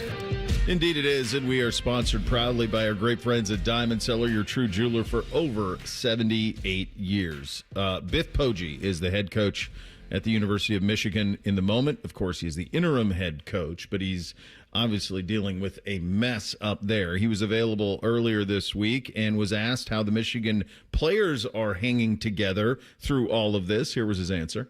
It has been a tumultuous time, and a lot of, anger, and then first disbelief, then anger, then really what we're in right now is the phase of the kids, quite frankly, feel very betrayed, and we're trying to work through that. The betrayal, that's an interesting word to use there. He then was asked to describe Michigan's current situation. Here was his answer to that. Unique and complex, obviously. Multiple levels of, complexity that our young people are dealing with, our university's dealing with, our athletic director, Ward Manuel, is dealing with, and then our team, our coaches, and our kids. So it's been, I don't know that you can prepare for something like this. It's been, I'll just say, complicated. Yeah, you don't say. He was also asked on playing in the Citrus Bowl, and I definitely want to hear what he has to say about that. The way we feel about it at the University of Michigan is, it's an honor to be here at this game, the 80th playing of this long-standing game, and to have an opponent like Texas, it's an honor, really. And, that's a team that we all thought would be in the CFP, and quite frankly, I was praying and hoping they would be in the CFP, so we wouldn't have to have this matchup here. But no, they're excited. It's an honor. I mean, boy, did he sound praying defeated? To not have to play Texas? Wow. Just praying and hoping. What an odd thing to say. I know what he was going for there was that it's a really quality opponent. I'm sure that what he was going for there, but those are probably not the words you choose to use on that one. I will give them a modicum of credit for this. I'm surprised that they have a roster that can play in the game. I really am. I cannot believe that people didn't bail. I cannot believe that kids, now they can't get in the portal yet because it doesn't open until January, but you can give your intent to go into the portal. And the idea that they have a team that's together enough to actually play in the Citrus Bowl is a credit to whatever is left up there. Whatever ruins remain, those ruins are strong enough that they can field a team for this game. Because I don't know many that could, honestly. So they probably deserve, I hate giving them any, but they probably deserve a little bit of credit. Biff Poggi probably deserves some credit for keeping who's left there locked in enough to where they can field a team to play Texas on, what is that, January 1st, that bowl game? I thought is it New Year's Eve they're playing? Oh, it's New Year's Eve. You're right, bud. Yeah, it's New Year's Eve. That's a 3:00 kick on New Year's Eve. So that'll be your aperitif for Ohio State and either Texas A&M and Miami, which will be playing, of course, that night, 7:30 kick for that one. But I do think they deserve a little bit of credit for that. From a timeline standpoint at the University of Michigan, there will be a new coach. Now, the names that are bandied about most still remain DeBoer and Dillingham. And Dillingham had a very interesting press availability out at Arizona State as he's preparing. He's got a Sun Bowl game in El Paso against Duke. Good Lord. And so he was asked about his interest in the Michigan job and didn't exactly say, I'm not going. So it's possible that these coaches are playing, if there is interest in Michigan, against their current employees to get bigger contracts. DeBoer, we've had people at Alabama come out against DeBoer, but that hasn't been exactly extinguished yet. And I do wonder if Alabama were to lose to Oklahoma on Friday, is that something that he would consider even more? There has to be some smoke to DeBoer because, Beck, you remember we had Rich Scarcella on? Like, he really believed that if DeBoer would have lost the Iron Bowl, that there was a real chance he was going to Happy Valley. So there is enough smoke around DeBoer that I think it has to be taken seriously. Yeah, it almost seems like either people are just expecting Alabama to get rid of him because he's not Nick Saban yet in year number 2, or he's really not happy with how he's been treated there and the expectations, which would be kind of weird because you kind of expect that when you're following a legend. But there's something there with Kalen DeBoer in Alabama. Somebody doesn't like the other or isn't totally happy with the other. Mm-hmm. And when there's this much smoke, when Penn State started talking about it, you heard those rumors. It was like, what? There's no way. Like, what are his ties to Penn State in the Midwest? Because there really aren't any. Then we found out his wife is from Ypsilanti, I believe, right, Michigan. Yeah. Be very interesting. And that'd be a big-time newsmaker in the sport if the Alabama head coach left Alabama to go coach at Michigan. Well, that's the Lincoln Riley, Oklahoma, USC thing. Yeah. Is what that is. And I think he's the best. I think he's great. I know, you talk to, like, when we have Feinbaum, I'm going to be on tomorrow. Like, people down there are like, oh, they want to run Kalen DeBoer because he's not Saban. Well, dude, nobody's Nick Saban. That's over. That'll never happen again. That stretch that they had at Alabama. And Alabama isn't liquid. They're not A&M. They don't have the oil money. Like, it's a totally different job than what it was when Saban was there. And to try to hold somebody to a Saban standard is downright delusional. So if he's like, man, this ain't worth it. They were on the cusp of the playoff last year after Saban left in January. And, I mean, we have his safety. We have his quarterback. We had his center. His receiver went to Texas. Like, what would Alabama look like right now if Julian Sayin was the quarterback and Caleb Downs was still the safety? I mean, what would that look like? But because of what happened, so he's been having to play catch-up on that operation from Jump Street. If Kalen DeBoer goes there, I believe that's something that should be a little scary for Ohio State fans because, as you said, Bo, I think he's a really, really good coach. He will have had he went to Washington. He was successful there. He's had his stint at a really big program where the scrutiny would be turned up, and there's probably not a lot of pressure at Michigan right now. To be honest, like, they just want somebody to get him back on the straight and narrow. I don't know how quickly if he goes 9-3 next year at Michigan, I don't know if there's going to be any uproar for his job. No, and quite honestly, guys, who's making the hire?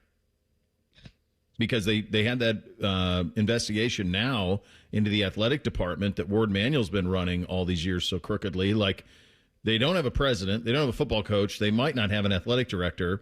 Like, is John U. Bacon running the show? They'd be in worse hands. When I saw that over the weekend, that Michigan is doing an investigation into their athletic program now, a little late, don't you think, guys? Where were you 3 years ago when Matt Weiss was happening? Dude, they were still with Danny Ocean. They were getting away with it. They got away with all of it. And then Tony Benedict knocked on the door and said, I need this back plus interest. And now they're in that stage. Got to go rob the Louvre. You got to think, like, all these contract extensions for coaches, the PR team at Michigan, they should be demanding another contract extension at this point because it feels like they're constantly at an uphill battle. And right now, too, you think about DeBoer having to leave Alabama and the situation that he's in right now, but just hearing Biff Poggi talk about the players, now everyone's they're feeling betrayed. Like, who wants to leave an Alabama team that's in the college football playoff and is seemingly, I mean, you're hopefully bringing your players back and you're not having a bunch of turnover in the transfer portal right now, and you're going somewhere where you essentially have no idea what roster you're taking over and what the coaching staff is going to look like. Everything is just going to be so changed in the next month's time. I feel like you're walking into a blind job and leaving a job that is pretty, I mean, a lot of people would have wanted this job 2 years ago. And by the way, to your point, Bama had a great recruiting class. So you'd be leaving that too. And you have relationships with, I don't know. I'm very curious to see what happens with here. And remember, whenever they make that hire, the next 15 days, that whole roster can transfer, including kids who they signed on National Signing Day. So all of that happens once they make that new hire. Jake Trotter coming up in 2 minutes. Bishop and Friends right here on The Fan. Care Heating and Cooling. Honest technicians, honest pricing. Call 1-800-COOLING. Picture it, your holiday table, the family cooking together, the scent of golden brown bread, rosemary from roasted potatoes, and a salad so crisp it snaps. This season at Kroger, make the moments that matter possible with quality that's affordable in every aisle. Kroger, fresh for everyone. You can save big on 12 packs of Coca-Cola, Pepsi, or 7-Up. Select varieties or buy 2, get 3 free with your card. Limit 10. Kroger, fresh for everyone.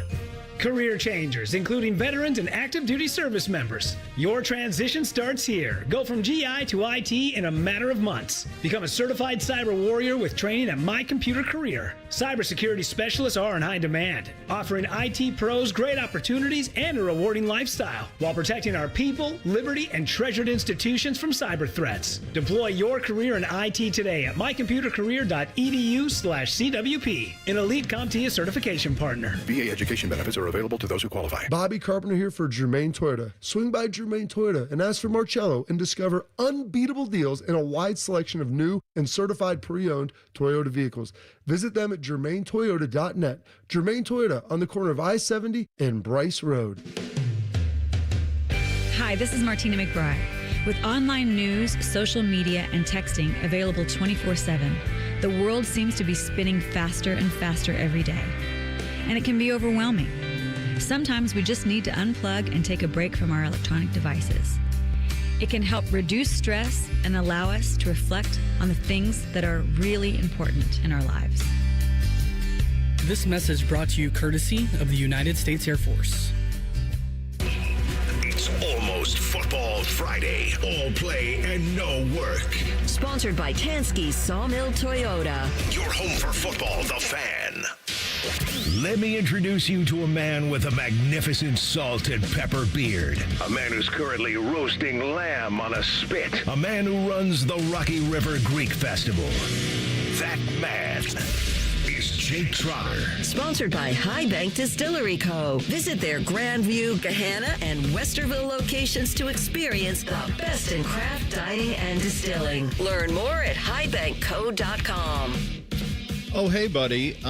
What is your favorite Christmas movie? You know what movie I really like? I watched it with one of my sons the other day. Is Muppets Christmas Carol. So good. Massively underrated. So good. You know, living in Cleveland now, like I got to say, you know, Christmas Story resonates. Did you watch it as a kid, or was that a staple for you as a kid? Because it wasn't for me, and then I became aware of it probably only 5 or 6 years ago. Yeah, I mean, I was aware of it when I was younger, but it wasn't a staple for us. I also like the classics, like the Rudolph the Red-Nosed Reindeer, the Miser Brothers Christmas. That's a great like one. the one where like the Happy New Year. I can't remember what the name of the movie is, but you know what I'm talking about. I do. They go look for the New Year baby. So I like all those too. Yeah, those the classics always win, buddy. Absolutely. We have two. I watch. There's ones we watch with the kids. There's some adult ones that we like. So we'll kind of vacillate back and forth between both of those. We have college football playoff this weekend. Does it feel like it to you? Yeah. Like, what do you mean? That it's so the reason I ask is a year ago at this time, like we're in this silo of Tennessee's coming to town. What Buckeye team are we going to see? And now we sit here in Central Ohio and we go, well, all right, we're waiting for another couple weeks before we play a game. And I got to tell you, buddy, now you're on the national scene, so you're paying attention to all of it. It feels like it's happening a little bit in a closet juxtaposed to the rest of the sports news that's out there nationally. Well, and there's been a lot of news lately. Mm-hmm. I think, Ohio State fans are going to kind of know what it's like to be Oregon last year. And we're going to get in a situation, too, where a team like has a bye and didn't even play in the conference championship game. You have like a month basically between playing, at least Ohio State's coming off a game after the regular season. So it's going to feel like that long. But yeah, like I think if you're an Ohio State fan, you got Miami, Texas A&M to watch. So I think it's still, pretty exciting. I think Oklahoma, Alabama, Indiana's going to get the winner of that game. That's got to have some intrigue if you're an Ohio State fan. So yeah, I haven't gotten into. It doesn't feel like a college football Saturday coming up.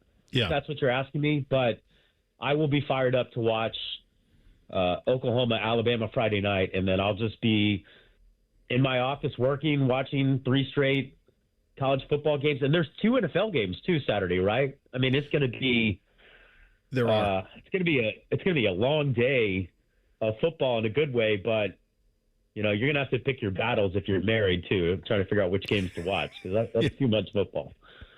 On the Saturday before Christmas, no less. Yeah, no kidding. The NFL games on Saturday, to your point, are Eagles and Commies, which probably felt like it was going to be a big-time game when they scheduled it, but now isn't.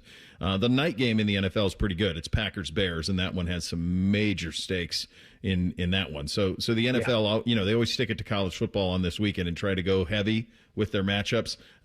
This time with the injury to Jade Daniels, some of that is taken off. You mentioned the news in the sport. Obviously, just crazy last week at the University of Michigan in all of it.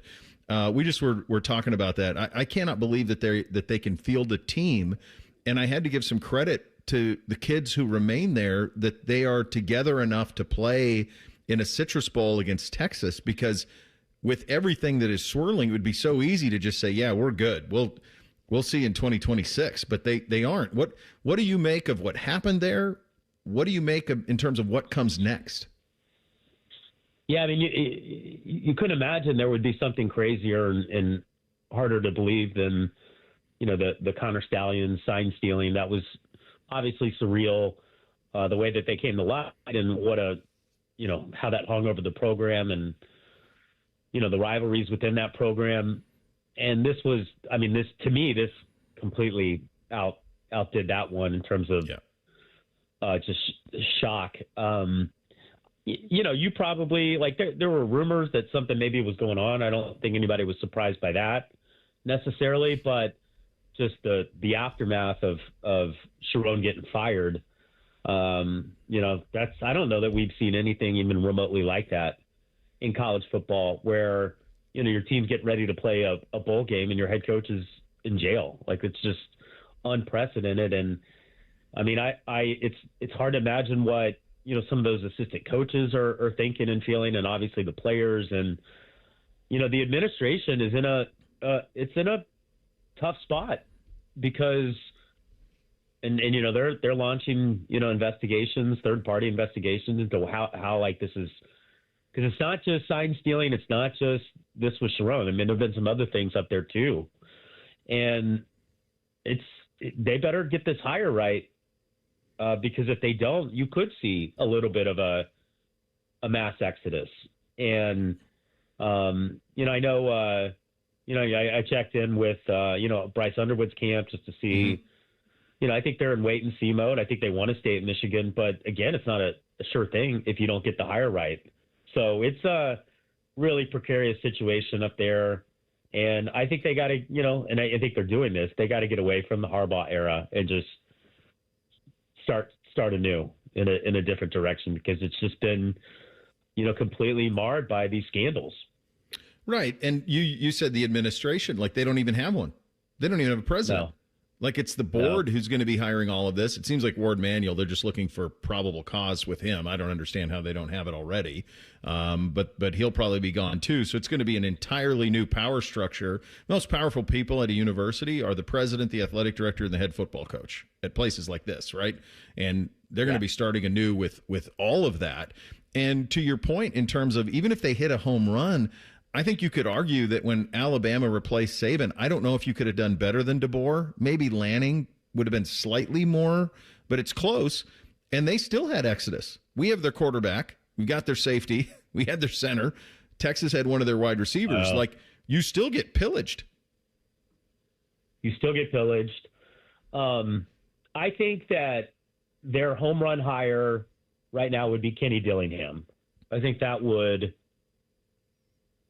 be the best possible hire that they could get. I just, with Kalen, I would be surprised if that happened. Mm-hmm. There's some NFL coaches with Michigan ties out there, the Green Bay OC. I think the Green Bay DC would be a great hire too, based on what he's done up there. But they have some options, but it's not like it was 3 weeks ago where you could have gone out and gotten Matt Campbell or, a lot of these, top candidates on everyone's list. They don't really exist now. And I think if you're like Kalen, you're looking at that Michigan situation, and I think I'm pretty good at Bama, right? Unless you just feel like you're going to get fired next year. I mean, if they beat OU, and it's hard to beat, a good team twice in one season. OU beat Alabama on the road and beat them last year too. If Alabama wins that game, there's just no scenario in which Kalen leaves Alabama to go to Michigan, and then you're just down to again Dillingham, and then I don't know even who's out there that would make really much sense to them. So they're in a tough situation. Yeah, I think if it's not that, then it goes. You might need to do something in the interim. Is it something where, it might be totally out of the box, like a former Michigan player who just needs to, who's not associated with Harbaugh, who just comes in and cleans house and is almost like a culture person. Yeah, it's anyone's guess at that point. Baylor did that, after the Art Briles scandal. Right. They brought in, the guy from Wake Forest for a year, and then I think that's when they hired Matt Rule right after that. Matt Rule, yes. So like we've seen that before, but that is a pre-transfer portal NIL move. It's just different now, and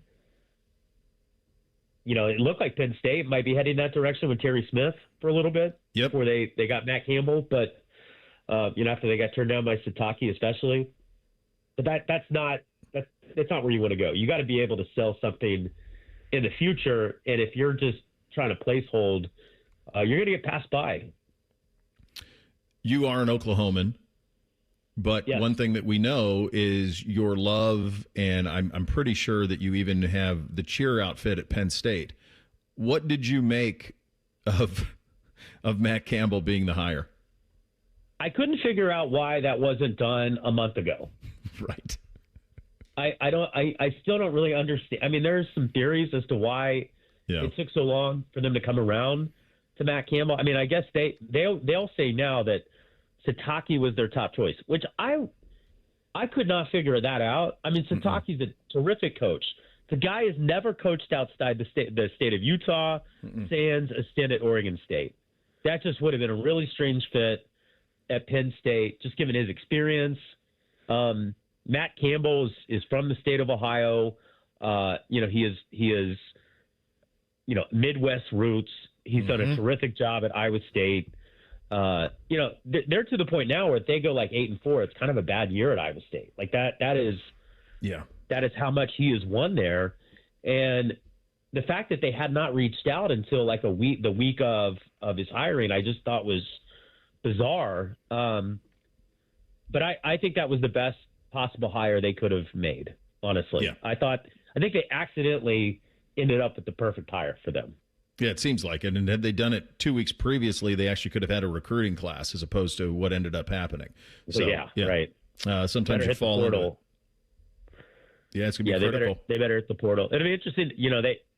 Campbell had a pretty good quarterback at Iowa State in Becht. Where's Dylan Raiola going, by the way? That's another. Who wants him, man? Who wants him, brother? I mean, that's the other part of it. Supposed to be. I know he was here. That he was committed to Ohio State briefly in the beginning. Yeah. It wasn't lost on me when he said, "I want to go someplace where I'm developed." And I'm thinking, well, if you just would have stayed where you were committed originally, you would have been. Sometimes these kids want instant gratification. All right, buddy. Good stuff as always. We'll do it again soon. Okay. See you, Bo. Bye. There he goes, the great Jake Trotter, ESPN, joining us on the Bryan Heating Cooling Systems Fan Guest Hotline. Thing or not a thing. Up next, Bishop and Friends, right here on The Fan. Through trusted relationships and national reach, CVS Health is uniquely positioned to simplify care. Learn more at cvshealth.com/Investor Day. This is a Daily Show with Coach Jake Diebler, brought to you by Encova Insurance. Can you begin to describe the continued lift that you get off the bench, especially from Amari Bond? Yeah, he's really continuing to raise his level and the consistency of his level. I think it's been really impressive. But he's earned it. Because of the way he approaches every single day, he steps into our building. He wants to get better. He works really hard, and all he cares about is winning. So if he keeps that up, he's going to continue to get better and better. Okay, we'll have another comment in just a moment. Hi, I'm Archie Griffin, two-time Heisman Trophy winner. The right coverage can be a game changer both on and off the court. That's why Encova Insurance and their local independent agents are prepared for what's next and protect what matters most to you. Whether that's your home, car, business, or family, Encova's got your back with a policy that fits you perfectly. With local independent agents in your neighborhood and innovative insurance products that can be tailored to fit your unique needs, Encova's playbook is an easy win for your peace of mind. Basketball is full of challenging shots, and life can be too. With Encova, you don't have to do it alone. Your expert agent will guide you and provide insurance solutions so you can confidently manage your risk and count on a financially secure future. For auto, home, and business insurance, you want Encova on your team. Visit Encova.com today to find an agent near you. Encova is a proud sponsor of Ohio State Athletics. Go Bucks! At Ohio State, we are The never afraid to innovate teams. The agile, get it done teams. The achieve more together teams. And the improve people's lives teams. Together, we are the Ohio State University. Learn more about Ohio State at osu.edu/impact. This is the Ohio State Sports Network, presented by the Ohio State Wexner Medical Center, the team physicians for Ohio State athletics. Jake, and talking about Amari Bonham and what it gives you off the bench, it has to be great as a coach to see players embrace a bench role. Yeah, no question. I think everybody's, for the most part, we got a group that really embraces their roles, and some guys are still trying to settle in as to what that means for this team. But, I like where our guys are at mentally in that regard. Now we got to, within those roles, we got to be a little more aggressive at times. We got to, kind of seize the moment a little better at times for some guys individually. But, we're getting more and more clarity as these games play out for guys what they need to do for us to be successful. That is a key in that guys mentally staying in the game even when they're not in the game? Yeah, for sure. But we got a mature group, so that's an expectation, really, that, you're locked in, you're dialed in, you're ready in case your number's called or when your number's called to go in and play at a high level. Okay, that's the Ohio State Sports Network from Learfield. 'Tis the season to be hungry at Roosters. That's why for every $50 spent on Roosters gift cards, you'll receive a $10 Rooster Buck back in your stocking. May your holidays be filled with friends and family, love and laughter, and of course, Roosters Wings. Go to roosterswings.com today or drop by any Roosters location to purchase your $50 holiday gift cards and receive a $10 Rooster Buck in return. Happy holidays from all of us at Roosters. Roosters, a fun, casual joint. Toyota-thon is on, and there's no better way to get in the spirit of the season than with a new Toyota. Now through January 5th, get 4.75 APR financing on any remaining new 25 RAV4 or RAV4 Hybrid. Or lease a new gas-powered RAV4 LE for $279 a month for 39 months with $39.99 due at signing. With approved credit through TFS, tax, title, and license extra. Call 1-888-36-TOYOTA for details or go to toyota.com. Toyota, let's go places. Call the folks at Buckeye, night or day. My furnace is still heating, but something's not quite right. Seems it's working awfully hard, but I'm so cold at night. Let us have a look. We'll figure out what's wrong. We'll recommend the best plan to get it running strong. Get a free diagnostic furnace check with repair. Call 614-683-9911. Call the folks at Buckeye, night or day. At Great Lakes Hyundai, the savings are so good. These savings are so good. Right now, get low lease payments on every model, like a new 2026 Elantra SE for just $119 a month for 24 months. Plus, get owner assurance and America's best warranty. A 10-year, 100,000-mile powertrain coverage. Go now. Columbus or Dublin or glakeshyundai.com. With approved credit, $39.95 down plus taxes, fees, first month payment, 12 miles per year, ends 1/2/26. Bishop and Friends is sponsored by Diamond Seller, your true jeweler for over 75 years. The Fan, Ohio sports destination. After putting up with Dom Tiberi for a decade, the broadcast gods gave Bo these two. This is Bishop and Friends. All right, time for a little thing or not a thing on a first Friday. Hit it, guys. Thing or not a thing. Sponsored by Billiards Plus. Find your next grill and everything you need for the master griller. Billiards Plus on Dublin Center Drive in Dublin. So we've got some breaking news in the NFL. This came down just about the time we started our Jake Trotter interview. This from Adam Schefter. A major move in Miami. The Dolphins are benching quarterback Tua Tagovailoa and turning to rookie Quinn Ewers as their new starting quarterback. Ewers was a 7th-round pick in this year's draft. Some numbers here on Tua. He already had $54 million guaranteed for next season On March 15th, $3 million of his 2027 salary becomes guaranteed. If they cut him now, that would leave $99 million in dead money. Post June 1st, that cut would equal $67.4 million dead money in 2026, $31.8 million dead money in 2027. And the Dolphins have cut defensive end Matthew Judon today as well. Thing or not a thing? A lot of layers to that. So the Judon one is probably a favor to get him on a contender, is the way I would read that. We saw that. Was it Alan Lazard who did that earlier in the week? The Jets with the Jets, yeah. Yeah. So that's probably a favor to get Judon on a contender. So I'm sure he'll surface. Wouldn't surprise me if it was in New England or perhaps Baltimore if they could track it down. So that's what I think that's about. The Tua part of it is fascinating. They gave him that money. They gave him that contract, and he hasn't quite lived up to it. I did think he was better in the last bit of the game against Pittsburgh. It was pretty dreadful in the beginning. They play the Bengals this week. Correct. So that is 2 former Buckeye quarterbacks. Quinn Ewers and Joe Burrow. That didn't finish. Both transferred out. Yeah, I'm interested to see what it looks like with Quinn in there. I mean, remember, when he signed here, he was the perfect quarterback prospect. Had a lot of success at Texas, and I'm sure as Arch Manning struggled for the majority of this season, he looked back and goes, "You sure you guys wanted to run me out as bad as you all wanted to?" I'm interested to see what he does and how he plays in it. But for the Dolphins, it's a massive franchise-altering decision because as Bake went through all of the details on that contract with Tua, that's going to be tough to navigate.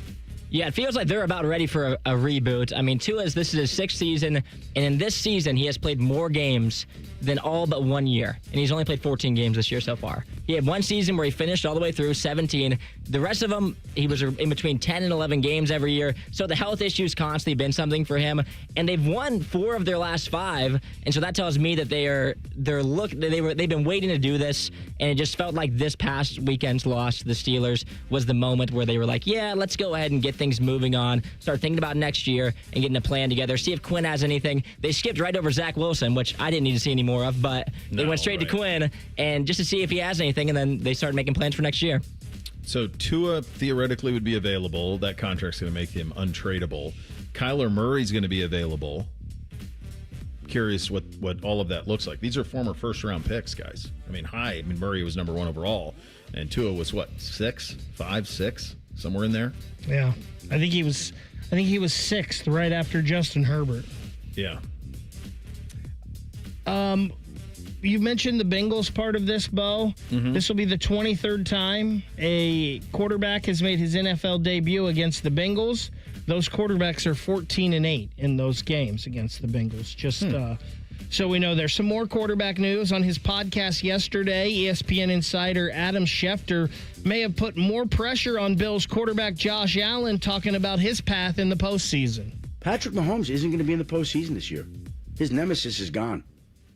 We don't know whether Lamar Jackson's going to be there, but Joe Burrow's not going to be there.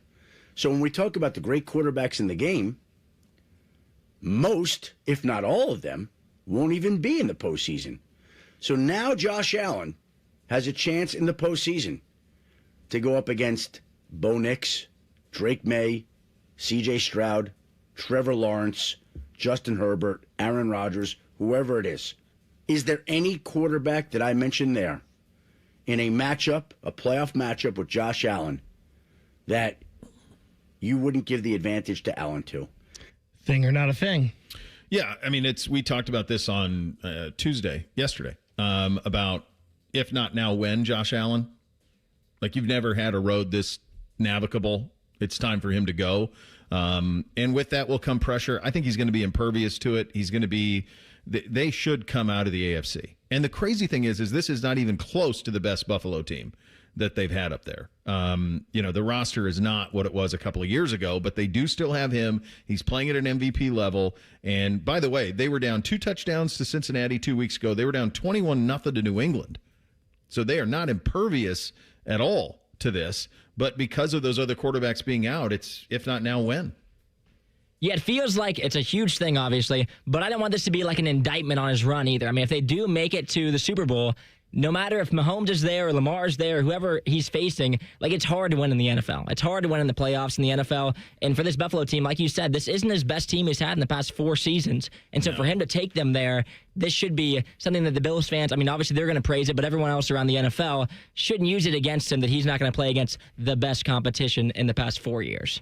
They will, though, as you know. They absolutely will. In our business, but I'm telling you now, you shouldn't. You know what? Who won't care, though? The Buffalo fans. The Buffalo fans won't give any. But if he can't get it done this year, it is like, when is it ever going to happen? Will you ever be able to, if not this year? Final hour of the program coming up next. We kick it off with a little, hey, guys, still time to get your questions in on the YouTube chat or on the X platform at 971BFS. We'll get to that coming up next. Bishop and Friends right here on The Fan. Catch T-Bone and Tyvus weekday mornings from 6 to 9. If you're not completely satisfied, we'll rewind time and erase your brain. For real, The Fan. Men, we hear it all the time. A man comes in to get his erectile dysfunction treated, and very soon thereafter, he tells us that his relationship is renewed. This is Jeff for Tri-State Men's Health, and you should know that ED doesn't just affect you, it also often affects your partner. They can feel undesired, unwanted, they may even feel like you don't love them anymore. At Tri-State Men's Health, we've successfully treated thousands of men for ED with protocols that have success rates as high as 90%, which means if you're like most men, we can get you back to the guy you used to be. You could even last up to an hour or more and find you're performing like you haven't in years. So call us today and give your partner the gift of renewed love. Your first visit is only $99 and includes blood work, a medical consult, and if medically advised, a test dose. And if that test dose doesn't work in our office, your visit is free. Call 800-900-9654 or go to tristatemenshealth.com.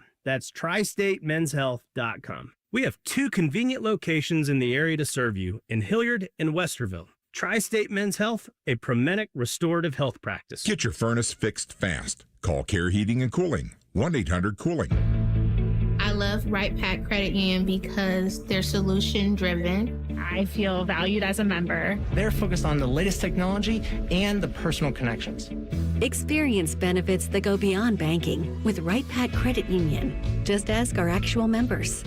I definitely recommend Right Pack to all my family and friends as a credit union of choice.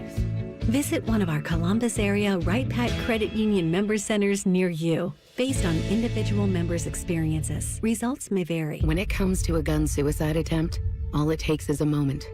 Heather and I had an argument just like any other couple. I was lost. I had snapped. I had a gun and I was going to take my own life. Heather helped me realize that there was still a life to live. For the better of myself, my family, my weapon is now safely put away. A moment of crisis can happen to anyone. Store your guns, locked, unloaded, and away from ammo. Hear more safe stories at endfamilyfire.org. Brought to you by Brady and the Ad Council. People don't realize that glaucoma is one of the leading causes of blindness. Because there are often no early symptoms, nearly half of those with glaucoma may not even know they have it until vision loss has occurred. I was diagnosed with normal tension glaucoma in July of 2020. And what we found out at that point was I had already lost 40% of my sight. You think it only affects people that are, 75 or older, retired, grandparents, and that's not the reality of it. I didn't think at all glaucoma was going to affect me because I didn't know of anyone that had glaucoma, no one in my family. When you have glaucoma, you can't get back that sight that you lost. And so early detection and treatment is vitally, vitally important. Don't miss life's most beautiful moments. Schedule an eye exam today. National Glaucoma Research, a Bright Focus Foundation program, offers free resources and tips for healthy vision. Learn how to protect your sight at stopglaucoma.org. Matty Ice here. The end of the year has almost arrived, so it's the perfect time to head up to McDaniel GM Superstore in Marion, where the savings are rolling all month long. You can lease a brand new 26 Chevy Equinox for just $225 a month for 36 months with $4,369 due at signing. Or if financing is more your style, grab it for only $225 a month for 84 months with $1,000 due at signing. Certain restrictions apply. They're just off Route 23 on 95 in Marion, or you can visit McDanielGMSuperstore.com. Chevrolet. Together, let's drive. When it comes to prostate cancer, go to PCF.org for the help you need to navigate this disease and make the right decisions for yourself. Go to PCF.org today. Brought Broadcasting from the Lindsay Honda Studios. Honda makes the cars. Lindsay makes the difference. Visit lindsayhonda.com. WBNS-FM, HD1 Columbus. Good morning, I'm Ryan Baker. A major move down in Miami. The Dolphins are benching quarterback Tua Tagovailoa in favor of rookie Quinn Ewers. Ewers will make his first NFL start this Sunday versus the Bengals. The Columbus Blue Jackets, their losing streak is no more. They snapped that 5-gamer last night. Adam Fantilli scores the game winner in overtime to beat the Anaheim Ducks 4-3 at Nationwide Arena. Zach Werenski was playing in his 600th NHL game. He scored 2 goals and had an assist. Captain Boone Jenner, a goal and assist as well. The Jackets back on home ice tomorrow against the Minnesota Wild at 7. And Brian Hartline has hired former Buckeye assistant Tim Beck as his offensive coordinator. This one's sponsored by the Lion's Den, the official store for pleasure, passion, and romance. Shop discreetly in-store or online and unlock a world of confidence and connection at Lion's Den. If you love a good pie analogy, think of the cap as a pie, and once you take out one piece, there's less left for the next guy. then this is the radio show for you. You're listening to Bishop and Friends. Indeed, you are. Final hour here on a First Friday. Get your officially endorsed at the end of it. Ben Baby, ESPN, coming up in 29 minutes from now on the Bengals and where they stand there. But we kick it off with a little bit of Hey Guys. Nothing is off limits. Your participation is required. Just use the hashtag HeyGuys and ask anything you want. Do it now. Sponsored by High Bank Distillery Co. Dine, drink, distill at High Bank Distillery Co. Learn more at highbankco.com. Indeed, and the winner here gets a $50 gift card to our great friends at High Bank, the free distillery tour and the tasting for up to 10. It's home of the best blended whiskey in America, 3 years running, the best vodka in the whole world. And make sure to pick up a bottle of our Whiskey War Barrel Selects that we made ourselves, the PX Double Oaked or the French Oak Cognac. Both are available, should be available throughout Central Ohio. I know Adam was telling me at some point this week, and they could be already. So there you go on that. They were available just at the locations last week. Proceeds from those bottles benefit the Ronald McDonald's House, which helps provide comfort, care, and support for families with children who are sick around the world. I thought this one was a good one, especially on the heels of the Tua news and us talking about Tua and Kyler possibly being available. This from Dustin over at the YouTube chat. Hey, guys, if Joe Burrow were to request a trade this offseason, put together your best offer of picks and players from a fair value to the Bengals. Okay, I guess what we're going to have to do this exercise is we have to take out the salary cap impossibilities of this. So let's just do this. Let's just have a suspension of disbelief, and let's just have it a player for player situation. Okay, so if the Bengals were to trade Joe Burrow, and if they do, the Browns should obviously sell the franchise because you're never going to ever win back the fans if you did that. What you would want on the other end coming back is a young quarterback. That's what you'd want. You'd want a young quarterback coming back and draft assets. Okay, so who has one of those that you could say to yourself, this is an apples for apples type situation, and who's maybe a little bit younger? The Houston Texans come to mind with CJ. He's a few years younger than Joe. And again, none of these are very probable. I mean, none of these are even possible. So, this is a little bit of nonsense, but we'll have some fun with it. The one that I thought of right away was Minnesota. And now all of a sudden, now I would want J.J. McCarthy, although he's played better over the last couple of weeks, like J.J. McCarthy and picks, like multiple ones, to Cincinnati, and then Burrow plays with Jefferson. Now, Jamar Chase would be about as pleased with that as you could imagine. I'm guessing he'd be out the door too. But that would allow for Joe to play with Justin Jefferson in an offense, playing in a dome, in an offense that takes full advantage of the skill sets of the quarterback. I think that would be an incredible palate cleanser for him. Those are the ones that jumped out to me a little bit. It would have to be a quarterback coming back some way, like a younger quarterback, like Jackson Dart on the Giants, or is he still have too much potential? Oh, they've doing a second. I just don't know if. I mean, can you imagine if you paratrooped Joe Burrow in on the New York Giants and he had Malik Neighbors getting healthy, a high draft pick this year? I mean, they'd be ready to go. No, yeah, that would be another one. it's a little bit silly because it's just so impossible to even begin to think about trading him. I do think it does, and we'll ask Ben Baby about this in 26 minutes. Like, is there a sense that he might just pull a Carson Palmer and just shut it down? Just say, I can't do this anymore. I mean, there's that part of it. The other thing would be not that necessarily the 26 draft, but the 27 draft is going to be loaded. Is that one where whoever has that number 1 overall pick could almost do anything they wanted from a trade perspective with it? Because you'll have all the quarterbacks. You'll have Jeremiah. I saw one last week. It was Brock Purdy and 4 first-round picks, I believe, for Burrow. Who says no? I say no. I've had enough of the 49ers. They've won enough. Well, and yeah, I mean, I don't know that Kyle even needs that there, that they would give up that many ones. I mean, they've been to the Super Bowl with Purdy. And he's pretty good. I mean, they just gave him $400 million. So it would really be most similar to the deal that the Rams did. That's the one that you should watch. It's really the Rams Stafford Goff deal, where quarterback in an operation that just was never going to get over the top, but was supremely talented, ultimately respected, traded to a team that has everything but feels like the quarterback's holding them up. But then that quarterback is allowed to grow in the new spot. And coupled with the draft picks that you received, you're able to build a contender right away. That's kind of the model for it. Is it Jacksonville with Lawrence? That's why I thought of CJ. Is it Denver with Bo Nix? Does Denver say, hey, we can't get over the hump with Bo Nix, so let's send Bo Nix and 3 picks to the Bengals. Now you put Joe Burrow on Denver. Sure seems like Peyton's pretty happy with Bo Nix. It might be the Denver one. That might be the closest that we can come to the Stafford-Goff deal, where does Sean Payton believe he can win a Super Bowl with Bo Nix? They have everything else. Bo Nix has looked pretty good, and then Bo Nix can try to grow in Cincinnati. That might be the most similar to the Stafford-Goff one. This one coming in via the Twitter machine. Hey, guys, this is Bud and Hilliard. Hey, guys, me and my wife host the in-laws for a lavish Xmas party dinner every year. Mm-hmm. We usually serve a nice prime rib, but want to switch it up this year, considering going with a beef tenderloin or rack of lamb.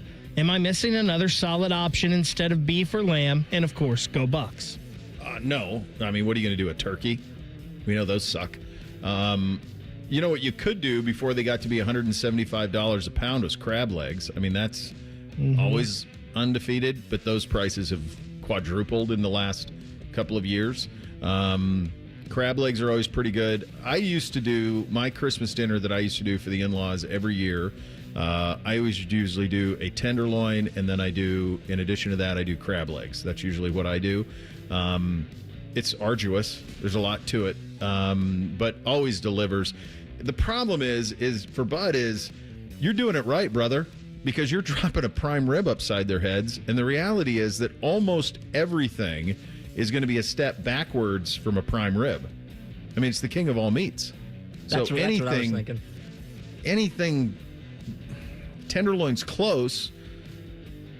I mean, you don't want to get into like the Chateaubriand or what's the one that's wrapped in the bread? The beef Wellington. Somebody on the YouTube said that.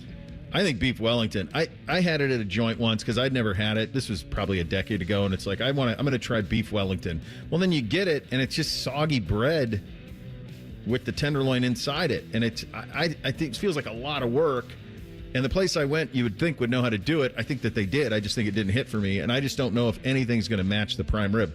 If you go tenderloin, crab legs, or lobster tails tenderloin, that's going to get you in the vicinity, I think.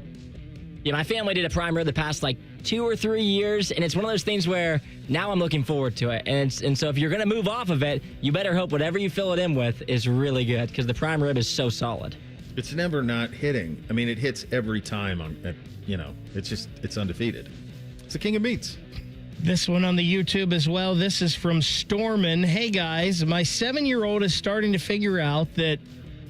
Easy. That somebody... Yep. I know where you're going. Yep, got it. But we have 3 younger kids to think about, too. Mm-hmm. How should I go about handling this? Is this on the YouTube chat? It is. I'll tell him in the break. Okay. I'll tell him in the break. Very sensitive. Very sensitive. We will but talk I got a game plan for you. Stormin 534. That's who you want to talk to, Bo. All right. I'll get to him in the break. This one from Jay Walken. Hey, guys, Christmas cookie exchange is in full swing at my house. I'm surrounded by mountains of cookies. What is your favorite Christmas cookie? I don't like sugar cookies in general. I don't like those. So my mom used to make these ones that were called, that she used to make every Christmas. They were like a no-bake one. And it was she would do them with it was like a chocolate with like oats and a little bit of maybe like a pretzel. And then we always like coconut. So she'd put coconut in it for me, but you don't have to. That's one that I remember always kind of liking and being pretty undefeated. What was like Mexican wedding cakes, like some of the other ones that were out there. A chocolate chip, all of those are kind of undefeated. My wife does one that's like a peanut butter cookie with like a Hershey's Kiss in the middle of it. Like yeah, she'll do that's that. a good one. That's always a solid one. I'm always for the basics. Do you guys have a favorite cookie? Mine's Snickerdoodle. My girlfriend's like the one cookie she's really, really good at making. Not that all of them are good, but the Snickerdoodle's actually good. And so that one she makes every year. The other one, too, is the peanut butter with the Hershey Kiss inside. That's a staple. Some of the other ones that I found a list of here, shortbread cookies, peanut butter blossoms, thumbprint cookies, any kind of butter cookies or Italian cookies, and then snowball cookies as well. So Snowball. Yeah, I think we call those Mexican wedding cakes. That's the powdered sugar one on the outside, yep. Yep, that's what we call them. So growing up, my great-grandma made these cookies. I don't even know like if they were a sugar cookie or if they were a shortbread or I don't even know, and I've never seen them anywhere else, but then she would put like this little silver dot on them. Okay. They were so good. I don't even know what they were, but they were awesome. In the past couple of years, I found a recipe for it's basically a chocolate chip cookie, but you find some, you either use like crushed up candy canes or like some peppermint chips that you can find this type of year. And you use some peppermint oil with them. They are absolutely fabulous. Snickerdoodle cinnamon, right? Yes. Yeah. Okay. Yeah. Snickerdoodle's pretty good. A good Snickerdoodle. They're always pretty good. Yeah. My wife does like a Christmas mix she does that's like Chex Mix and pretzels and nuts and like Cheerios, and then it's like white chocolate drizzled all over that she does this time of year. I mean, the reality is, guys, you're just going to put on some LBs, brother. And then you're going to have to try to burn those babies off in January because it's cold. Nobody wants to go outside, and you're sucking down cookies and prime rib and desserts. It's just not sustainable. This will help you after the new year. Lose that weight. That's right. It's not sustainable for your arteries, man, in any way, shape, or form. We got to pick a winner here. All right, let's go. I like Bud. By the way, here's what we're going to do for you, Bud, because he was looking for the best possible way to pivot off of the prime rib for something different. I think we settled on a tenderloin crab leg combination or something like that. But here's what else we're going to give you. We're going to give you a $50 gift card to our great friends at High Bank and a free distillery tour and a tasting up to 10. You take those in-laws and you go do a distillery tour with our great friends. You take that $50 gift card to our great friends at High Bank. You pick up a bottle, and now you're cooking with gas, brother. That's our gift to you. So Merry Christmas to you on that one. Of course, when you're talking about High Bank, you're talking about the best blended whiskey in America, the best vodka in the world. Stop by High Bank's 3 locations, Grandview, Gahanna, Westville, to enjoy the award-winning spirits for your next happy hour. Make your reservation at highbankco.com. Drink local. Drink High Bank. A changing in the guard in the NFL and a quarterback carousel that is going to get pretty full in a hurry. We'll get to that coming up next. Bishop and Friends right here on The Fan.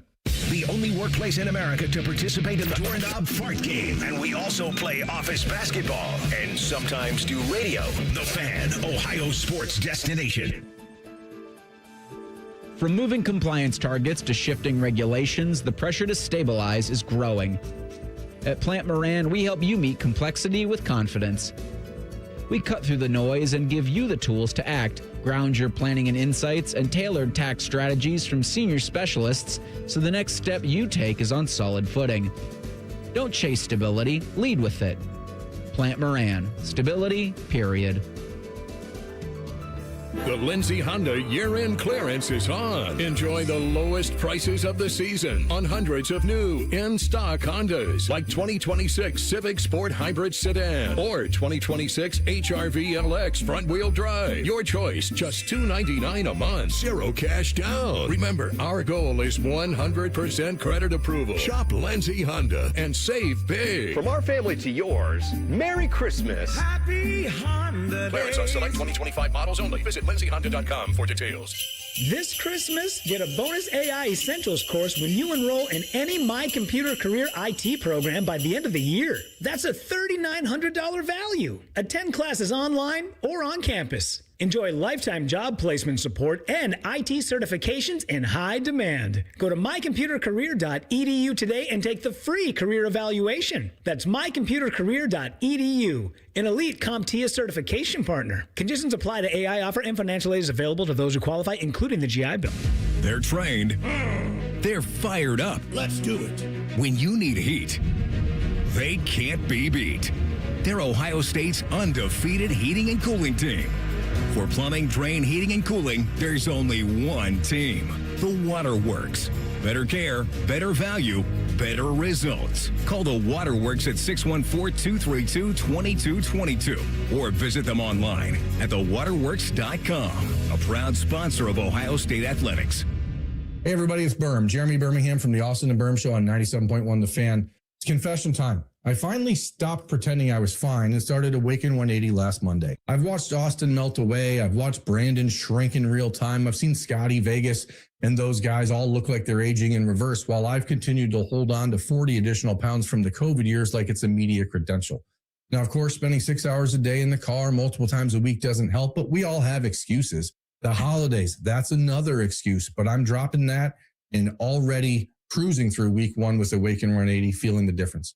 I just feel better, primarily in my joints, and anyone who has arthritis like me knows it's not a joke, especially as we get up there in age. The decreased inflammation I'm already feeling is awesome. There's power in waking up eager to start the day, and Awaken 180 is giving that to me. If you've been watching everyone else succeed, thinking, yeah, maybe someday, trust me, someday starts today. I weigh in next week, and I bet I'll already have lost 10 pounds. Do yourselves a favor, do what we all did, and choose the solution for weight loss online at awaken180weightloss.com. All your favorite fan shows are on YouTube, along with those fake YouTube ads like Chew This Gum and It Grows New Teeth. Experience the splendor of Bo sitting in his closet, Timmy Hall's gouty gold chains, and Matty Ice wearing a coat in 90-degree weather. It's all there. Head to YouTube and subscribe today. Hi, the Scott Antique Markets are back again at the Ohio Expo Center, featuring hundreds of vendors with collectibles and merchandise from all over the world. The market is one weekend monthly, November through March. Build your family heirlooms. You can find everything that gets old. Just take I-71 to exit 111 to enjoy America's favorite treasure hunt. Visit thescottantiquemarket.com for more information. Come join us at the Ohio Expo Center for the Scott Antique Markets. It's huge. It's the Scott Antique Markets this weekend. Hello, it's John Kozik, founder and president of TurboTrack Realty, and I buy real estate as is, fast for cash. Give us a call today for an all-cash offer at 614-472-2000, 614-472-2000. I buy vacant properties, inherited homes, divorce situations, death in the family. I even buy my tenants won't pay me the rent houses. Give us a call today for an all-cash offer at 614-472-2000, 614-472-2000. Fan weather. From the Logan AC and Heat Services Weather Center. More sunshine building in throughout the day, and it'll be warmer and breezy with highs getting into the low 40s.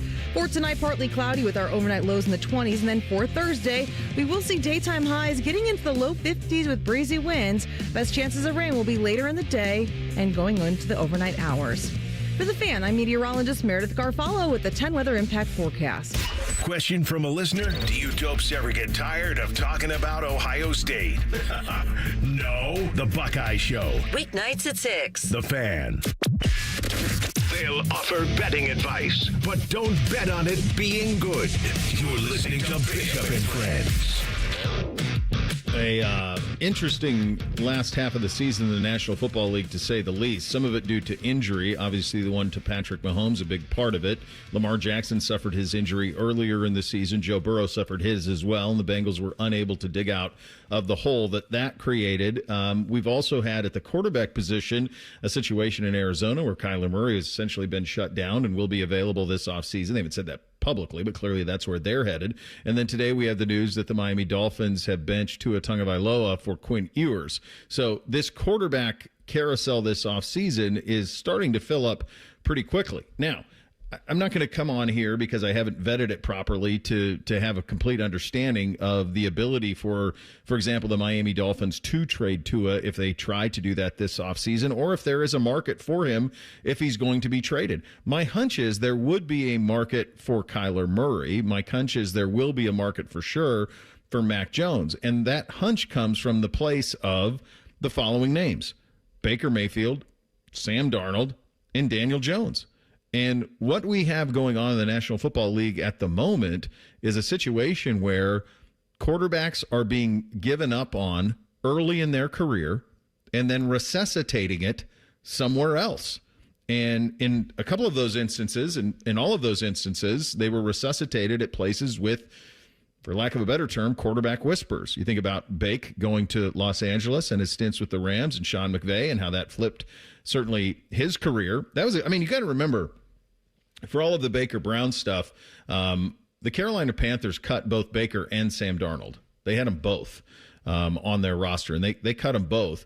Sam Darnold and Daniel Jones were both resuscitated by Kevin O'Connell up in Minnesota as he got them headed in the right direction. And both of those guys speak glowingly about O'Connell and his ability to get them to understand what it took to be an NFL quarterback and what was required on that side of things. And so now Tua comes into the mix on this thing. Of those guys that I mentioned from a Browns perspective, if they were to look for a quarterback other than one at the top of the draft, Mac Jones, Kyler, or Tua, Mac would make the most sense with this regime. But the Browns are not in a position really to trade for a quarterback at all. And if you have the Browns quarterback conversation right now, here are the knowns in terms of that. It's hard to imagine a scenario where Deshaun Watson, Dylan Gabriel, and Shedeur Sanders aren't all on the Cleveland Browns next year. I mean, Deshaun, there's really no way for him not to be. Kevin Stefanski was asked about it today up in Berea and said he's progressing nicely and he's doing all the right things, but I mean, obviously there's no plan to play him this year. So Deshaun is going to be on the roster. Dylan Gabriel was drafted in the third round to be the long-term backup because of where they were financially with Watson, and they needed to have someone that they could manage at a number that was one that they could handle. And then there's the Shedeur part of it. And what Shedeur Sanders has here over the last 3 games of the regular season is an opportunity to prove that the Browns don't have to draft a quarterback and they don't need to sign one in free agency. That's his job, is to do that. And that's the opportunity that's in front of him to be able to do just that. So I think it is a long enough runway to see if you should go into next season with him as the starter. I don't think you need to see any more games than that. If that is the case, he's going to have the full offseason to be prepared as the starter. You can build offensively around him, depending on who's running things and if it stays the same or if there is a change that is made. And that allows for you to fix the litany of other holes that are on that roster, especially at wide receiver and on the offensive front, of which right now they have one offensive lineman under contract for next year. Bo, all of those guys that you mentioned, Baker and Darnold and Mac Jones and all of these guys, how could you know if Shedeur or Dylan could be your guy in the future? Quarterback is such a developmental position. Mm-hmm. Now, you could say, oh, we've seen enough glimpse here or glimpse there, but some of these guys just don't get it right away, and they need more time. You kind of had that reclamation project already in Kenny Pickett, and I know he got hurt, but you gave up on him because you thought you saw enough from Dylan Gabriel to go ahead and be your guy if Flacco faltered or if you decided it was time that Gabriel was ready to go in there and Shedeur took a little bit longer time. It would be weird to see the Browns give up on one of these two guys after 1 year when it's been proven that you just don't know. Now, I know you've got to get results, and I was somebody who said that I would like Mac Jones last year rather than Kenny Pickett, but they traded for Kenny Pickett, and who knows, maybe Mac Jones, with the success that Darnold has had and Daniel Jones, maybe he's going to be a pricey ticket this offseason. Who knows what somebody would be willing to pay for them. I just think if you're Cleveland, and you can make a decision on next year with Shedeur or Dillon, but man, it's awful tough to give up on these guys when you've done that already with Baker Mayfield, and maybe it would have worked, maybe it wouldn't. You did that with Kenny Pickett. You said, these guys are good enough that he can move along. I just don't know when the cycle stops. Yeah, it feels like, too, like you said, Mac might be a little higher price tag. And if you are believing in Shedeur and you do want to bring him back, can you afford to spend on another quarterback? Like, you already have so much tied up in Deshaun. There's so many holes in the offense. Are you giving Shedeur a fair chance at a season if we're spending more money on another quarterback just in case he fails? Like, you kind of have to go either all in on Shedeur and build around him and try to see if you can do it, or if you're going to bring in another quarterback, then you got to bring in someone who's going to be a little more costly, and it's probably not going to be a Shedeur show next year.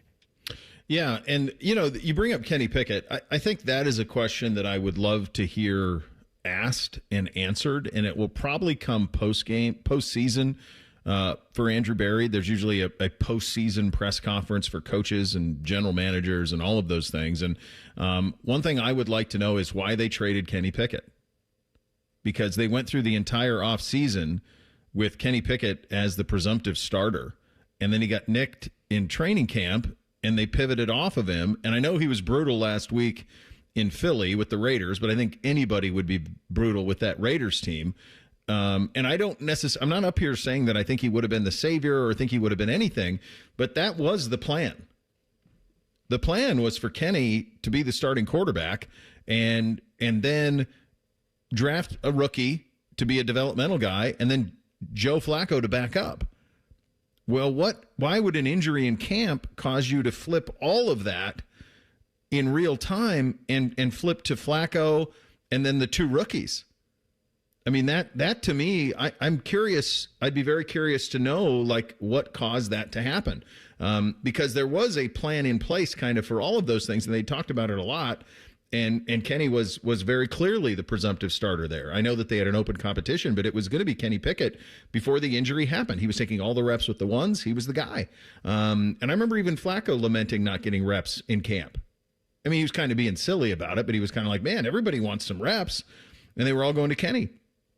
So what made them pivot off of that as quickly as they did? Was it Dillon Gabriel in the eyes of Kevin Stefanski was better sooner than he thought, and that he could then back up Joe? But then at that point, why would you trade Joe and do this thing with the two rookies?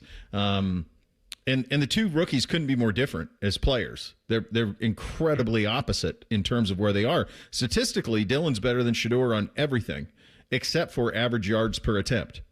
That's the only one where he lacks. But when you watch the games, Shedeur is willing to throw the ball down the field and make plays, and it appears Dillon is not. So there's that part of it too. So that's a tough one, because you're basically deciding what do we want this offense to look like? And that's a tough question to try to answer, but it's one that they're going to have to. That we probably saw coming. We did not see what's coming in Cincinnati. So we'll get some perspective on that with our buddy Ben Baby in 2 minutes. Bishop and Friends right here on The Fan. Shopping this time of year can be stressful, but when you've got a guy, everything gets a little easier. Meet my guy, Bob Capace from Worthington Jewelers. Hey, common man. Hitting you one's car today, Bob? Not yet. If you're popping the question this holiday season, you'd be an absolute fool not to see Bob at Worthington Jewelers. The store is crowded all the time. Why? Because they give you the best price and service possible, and then people keep coming back. I'm your guy. Worthington Jewelers on High Street in Worthington. WorthingtonJewelers.com, where Columbus gets engaged. Every day, it's there. Matter of fact, it's the most predictable thing in your life, unfortunately. I'm talking about that chronic pain in your knees, hip, back, or shoulders. But tomorrow, you could wake up without it. That's because at QC Kinetics, there's a breakthrough treatment that is giving patients relief, in some cases, within a day. It's called Stem Stem wave therapy. Physicians in Europe were using this device 20 years ago. Finally, it's here in the U.S., and there's a huge demand for the treatments because patients are getting relief from acute pain and spreading the word. Here's the most interesting detail. This device is both diagnostic and therapeutic, helping Dr. Tessner and the medical team at QC Kinetics find the problem and trigger your body's natural healing response. StemWave uses the same technology as lipotrypsy. Sound waves that penetrate, spark blood flow. That's exactly what you need to promote healing and relief. Wondering if this is a good solution for your pain? QC Kinetics is making it easy. Your first StemWave treatment is only $49. So call and ask about the $49 StemWave treatments right here in Columbus. 380-208-4544. It's the year-end sales event with the Ford crew. It's sales event time, Sam. Temperatures are dropping, but the deals are just getting hot. Time for our annual Ford Holiday Gift Guide. Oh, yeah. Hard to go wrong with great deals on trucks and SUVs from Ford, America's all-time best-selling auto brand. Don't forget the first rule of holiday gift giving, Hank. What's that, Sam? Always remember to treat yourself, too. Well said. Based on Automotive News Almanac historical data and industry-reported sales data from 1909 through 2024 CY. Bishop and Friends is sponsored by Diamond Seller, your true jeweler for over 75 years. The Fan, Ohio sports destination. The final season of Yellowstone might just be Bo's dad live on YouTube. What's the difference anyway? This is Bishop and Friends. Indeed it is. When we want to get smarter on the Cincinnati Bengals, we like talking to our good buddy Ben Baby, covers the Bengals at ESPN at an expert level. He joins on the Bryant Heating Cooling Systems fan guest hotline. Buddy, thank you so much for taking the time. You've been down there for a minute now. Have you ever heard Joe Burrow speak the way he spoke in the last week? No, absolutely not. I think I told him point blank after the game. I said, listen, man, I think it's the most critical I've ever heard you talk after a game. And he said he didn't play well. And the thing, I told players afterwards, I said, I get that Joe feels like he didn't play well, but when you look at the numbers, he's played worse in his career. Going back to his rookie year, even during their Super Bowl run, it didn't always look great. They found a way to win sometimes. So I thought that was interesting that he said that. Definitely a more reflective Burrow since he's come back from the turf toe injury. And we'll see how he attacks these final three games. You know, everything I've known about him and talking to him, aside from these press conferences over the years, is he's a guy who takes a lot of pride in the work that he puts in, and he wants to go out and show people kind of all of that stuff that he does behind the scenes and display that on game day. So I'm curious to see what this final stretch will look like. Boy, I think we all are. And then you couple with it the comments from the midweek availability where he talked about having fun and those type of things. Obviously, losing isn't fun. He strikes me as someone, and boy, it's been a long time. I covered him in high school, so it's been a long time since this is a grown man, Joe Burrow now, Ben. But it strikes me from what I kind of know about him, and you can correct me if I'm wrong, he doesn't say anything without purpose. What did you read into those comments? Yeah, I think that still holds true, is that he definitely is very calculated in everything that he says. And, in talking to somebody, over the last few days, I think they've been pretty clear that, that for Joe, the game means so much to him. And when it's not going well, he takes that pretty hard and he wants to go out and be great at being a quarterback. And you go look at, I remember after practices, you will see him, if it doesn't go well, he will be at his locker for just 15 minutes, just sitting there thinking nobody bothering him. And he carries that intensity with him.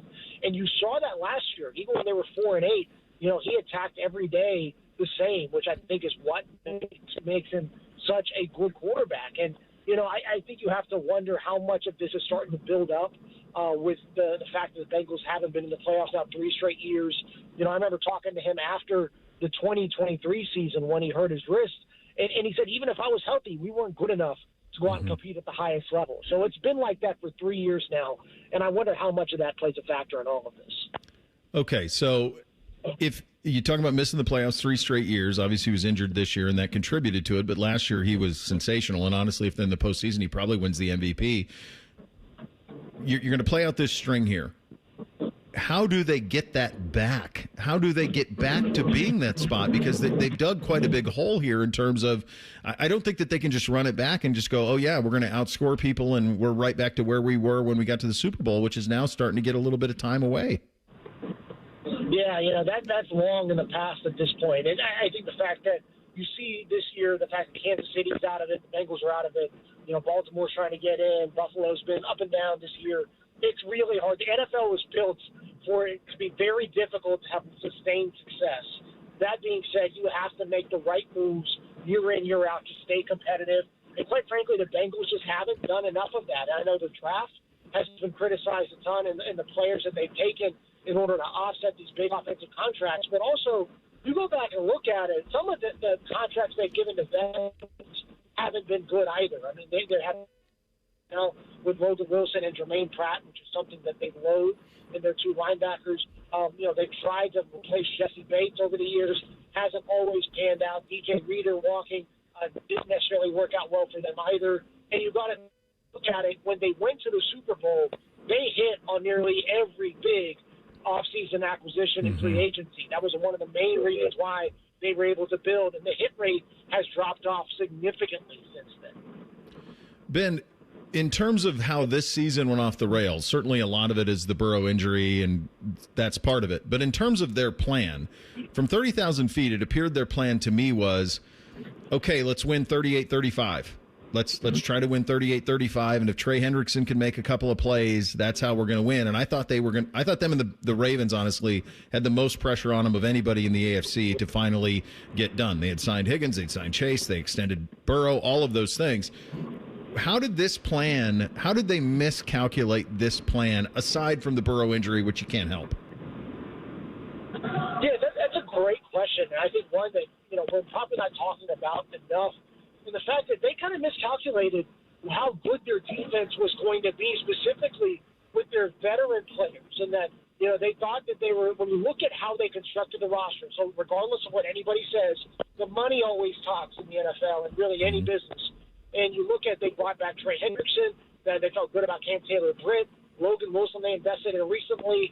They had Barrett Carter waiting in the wings, but they made Logan Wilson and Trey Hendrickson captains. And I think when you look at it, they were hoping that their core players on the defense would continue to play at a really strong level. And regardless if Joe got hurt or not, that did not happen this year. It reminds me a lot of when I got on the team in 2019 when they're off, and that the veterans that they put on the field just weren't what they were in previous years. Carlos Dunlap, Geno Atkins, Sean Williams. You could go on and on. Drake Kirkpatrick, William Jackson. I mean, those guys didn't really play up to to their potential or what they thought they could have been, which is what led them into a rebuilding phase. So I think we're seeing some of that this year. How safe is Zach in all this? Well, it's interesting. A report came out that Zach might have an extra year on his contract that nobody knew about. Because the Bengals, when they announced his deal, they said it is through 2026. They have never announced anything that said, hey, he might actually be under contract for 2027. I have reached out to the front office to get some clarity on this. I still have not heard, because I think it bears to have some official, announcement that says, hey, listen, yes, he is under contract for another year. But regardless, the Bengals are always hesitant to let go of coaches historically when they've got years left on their deal. I'm going to be honest with you, Bo. I don't know how much of it, quite frankly, is squarely on Dak's shoulder. I think that when you look at the defensive coordinator change, that's obviously a point of contention. Was it the right move going to Al Golden? They played well in spurts, just haven't been able to put it all together. I think Duke Tobin's going to be under considerable pressure for how this roster is built, and when you look at how much control Duke has had in recent years, I think the roster construction, even if Zach was coaching at the highest level possible, was this good enough to really be a championship contender? I think that goes into consideration as well. And so, right now it doesn't get any indication that Zach is truly on the hot seat, but I think he understands there is a lot of pressure on this team to be much better, and it just hasn't lived up to expectations this season. Yeah, it's not like Lou Anarumo forgot how to coach defense, right? I mean, like he was pretty dang good at it, and all of a sudden, they make the change. But it's also one of those things where you can't just continue to run this back. And I think I probably know the answer to this, but what is the approval rating of ownership in Cincinnati? It's not great. However, I think that over the years, I might just be in Cincinnati for too long at this point, Bo, but I see these guys every day. So I don't know if this is now starting to wear on me, but I think that when you look around the league, quite frankly, there are many worse ownership groups, guys that just cannot get out of their own way. Like last week we heard a lot of conversation about where Joe Burrow should go, and there were a lot of franchises that were thrown out there, and I'm like, these franchises are worse. Mm-hmm. They're just not stable. They have not done a good job. I do think there are several fair criticisms. I think when you look at how this franchise operates, they do need to be more aggressive sometimes in how they manage financial risk. We've seen them over the years, do what they've needed to make some of these bigger deal happen. When you look at Joe Burrow, you look at Jamar Chase, T. Higgins, slowly but surely changes. I think the next frontier for them is making sure that they are, that their scouting department is up to par with other places around the league, that they're spending more money in other things that aren't regulated by the salary cap. I think that's the last frontier for them. I think they deserve a lot of criticism in that regard, and there should be pressure on them to be on par with other organizations around the league. But, in talking to people, the Bengals aren't the only ones that operate in certain ways like they do. I think some other organizations, their success has maybe papered over some of those shortcomings. But, I think that there is a lot of frustration with maybe the lack of transparency from this front office, which is something that should be easily fixable. Ben, I'll get you out of here on this one, buddy, and greatly appreciate your time. Do you think that there is a possibility that Joe Burrow plays a portion of his prime somewhere else? Portion of his prime? That's a good question. I think, to be honest with you, Bo, I don't have a good answer for you on that. I think anything I'd give you would be conjecture. I do know that, listen, you look at every great quarterback in the history of the NFL, how many of them actually finished their career with the team that drafted him? I mean, we saw that with Tom Brady. We see that with Joe Montana. The list goes on and on. Very rarely do you get to go out. In really any business, you get to go out on your own terms these days. And so you want to try to stretch that out for as long as possible. But I haven't received any indication yet that Joe Burrow is unhappy. He's a guy that really Ohio means a lot to him. Like you said, you've covered him since he was in Southeast Ohio, and I think he's come out and really, embodied what it means to be from the state as somebody who's not from here. I also do know that the Bengals have given him basically everything that he could want and has asked for so far. Yeah. He wanted T. Higgins back. He got it. He's been very supportive of Zach Taylor, and they continue to stick with him as well. We'll see how that goes this offseason. But I think Joe would also be very hard-pressed to find another organization that is really committed to making sure that their quarterback feels like they're part of the process as much as he is, and that they want to make sure that it's all truly built around him. So I think that will go into consideration, but definitely something we'll continue to monitor as these things go on. And nobody monitors these things better than you, my friend. Thank you so much for your time. Greatly appreciate you. Yeah, thanks, Bill. Happy as always. All right, there he goes, Ben Baby, covering the Bengals at an expert level at ESPN on the Bryant Heating and Cooling Systems Fan Guest Hotline. We'll get you officially endorsed in 3 things on a First Friday. Coming up next, Bishop and Friends, right here on The Fan. Wake up with The Fan. Eat lunch with The Fan. Go to bed with The Fan. Dream about The Fan. Then change your sheets. Gross. Ew, you guys are gross, but stick around in case I don't find anyone else. The Fan. Through trusted relationships and national reach, CVS Health is uniquely positioned to simplify care. Learn more at cvshealth.com/investor day. They're trained. They're fired up. Let's do it. When you need heat, they can't be beat. They're Ohio State's undefeated heating and cooling team. For plumbing, drain, heating, and cooling, there's only one team. The Waterworks. Better care, better value, better results. Call the Waterworks at 614-232-2222 or visit them online at thewaterworks.com. A proud sponsor of Ohio State Athletics. Planning to buy a home in 2026? Not sure where to start? The Ohio Housing Finance Agency can help. With a step-by-step homebuyer's guide and financial tools, the Ohio Housing Finance Agency can make homeownership part of your future. Eligible homebuyers may qualify for down payment assistance and reduced mortgage interest rates. To see if you qualify and to find a mortgage lender, visit myohiohome.org. Again, that's myohiohome.org. Homeownership. Make it part of your future. Sponsored by the Ohio Housing Finance Agency, aired by the Ohio Association of Broadcasters, and this station. Listen to Financially Fit Radio Radio with Corey Sickles this Saturday morning at 9 a.m. on 1460 ESPN, covering topics like what you need to know about annuities and how to stay healthy and enjoy retirement. Financially Fit Radio this Saturday at 9 a.m. on 1460 ESPN. This is Ryan Krieger, and at Krieger Ford, we know life's busy. Let us handle your car care. Enjoy our convenient pickup and delivery service, or have our technicians come to you with our mobile service van. It's fast, easy, and hassle-free. Schedule your appointment today, only at KriegerFord.com. 1-877 Cars for Kids. K-A-R-S Cars for Kids. 1-877 Cars for Kids. Donate your car today. Call 1-877-CARS-FOR-KIDS to reach a friendly live agent. Donation's super easy, and your car can be picked up as soon as tomorrow. Call us now. 1-877 Cars for Kids. Donate your car today. Hurry! It's our last chance to donate for 2025. Once there was a man who couldn't stand. A mom who couldn't wait. A scientific community that said it couldn't be done. And then you. And then I. And then we brought neuromuscular disease into screaming color with the Muscular Dystrophy Association. For 75 years, our voices have thundered through the halls of Congress. We've willed the impossible into existence. We pushed the science, raised the funds, shifted the narrative, and transformed the reality of life with neuromuscular diseases. For 75 years, we've built communities together, established the field of neuromuscular medicine, and made it thrive. Call that a legacy. Call it impact. Call it momentum. Just call it ours. Because it's the generations of community heroes that give MDA the strength we have today. And until neuromuscular disease is a thing of the past, you couldn't stop us if you tried. Join us and celebrate 75 years of breakthroughs at MDA75.org. T-Bone and Tybus. Snitches might get stitches, but they do sometimes avoid federal prison for 65 years. Why do 10 when you can tell on a friend?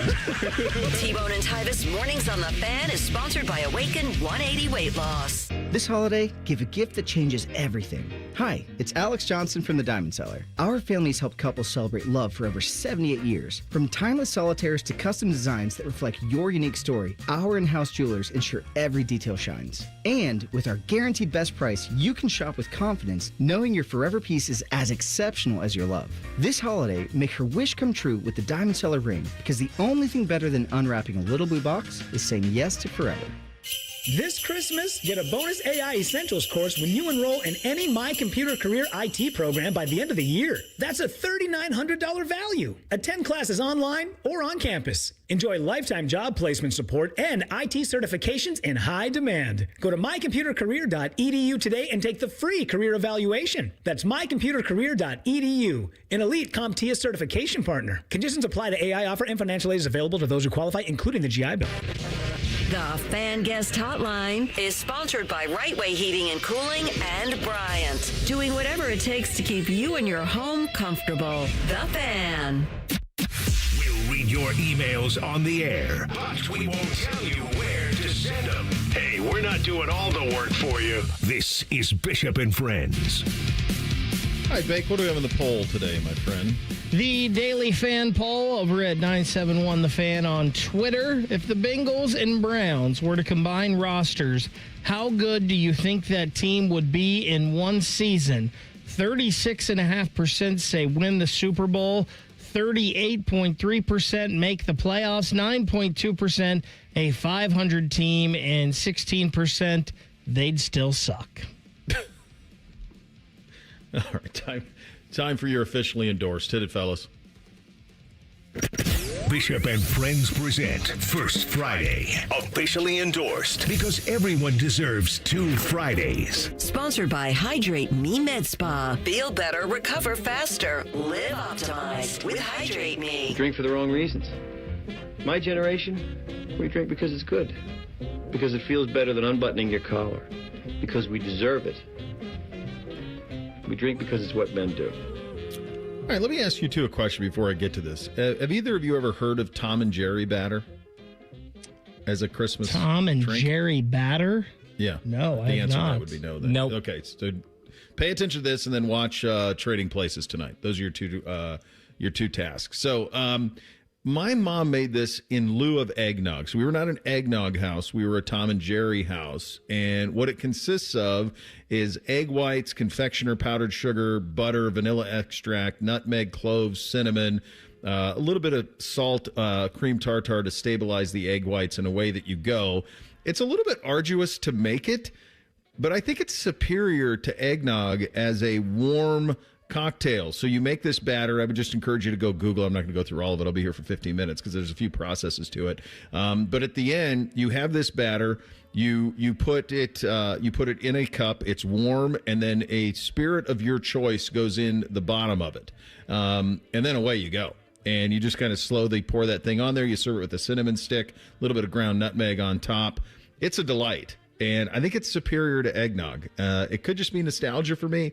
I now have my wife make it every year in lieu of the eggnog, but it's pretty good and worth a Google, certainly. Tom and Jerry batter. You're officially endorsed as we get inching closer and closer to the Christmas holiday next week. Time for three things on a First Friday. Hit it, guys. 1, 2, 1, 2, 3 things. Sponsored by Scioto Downs. Your play, your perks. Your Caesars Rewards spot. All right, number one for me, one thing that I know about jolly old St. Nick in my relationship with him over since we've had the boys is jolly old St. Nick needs a lot of time, a little bit of a lead time for the elves to build whatever is wished for. You need a little bit of lead time. I like to think at least a month. My wife is throwing caution to the wind on this thing and insisting that Bootsy needs to have a visit with jolly old St. Nick this weekend and give his wishes then. It's December 17th. That's not a lot of work time. So any curveballs that may be thrown at Santa Claus this late in the show would be curveballs that likely, and just, I mean, the elves are busy. They've already worked a lot of their stuff. At that point, any curveball could be missed, and I think she's making a critical error, and I think that I'm going to be proven right on this. So just as a word of caution, get those in early, kids. Santa Claus doesn't like curveballs. The elves don't like curveballs. They like to know what they're making with at least a 30-day lead time. Bo, I'm pretty sure the elves are up 24 hours a day from here on out, so I think they're going to be all right. Yeah, you're off the show tomorrow. First thing for me, it was nice to get away and go see my buddy out in Kansas City for the weekend, and I know he wanted to plan some fun things because I was out there, and I was like, dude, I'm totally fine just not doing anything because that's what I want to do right now.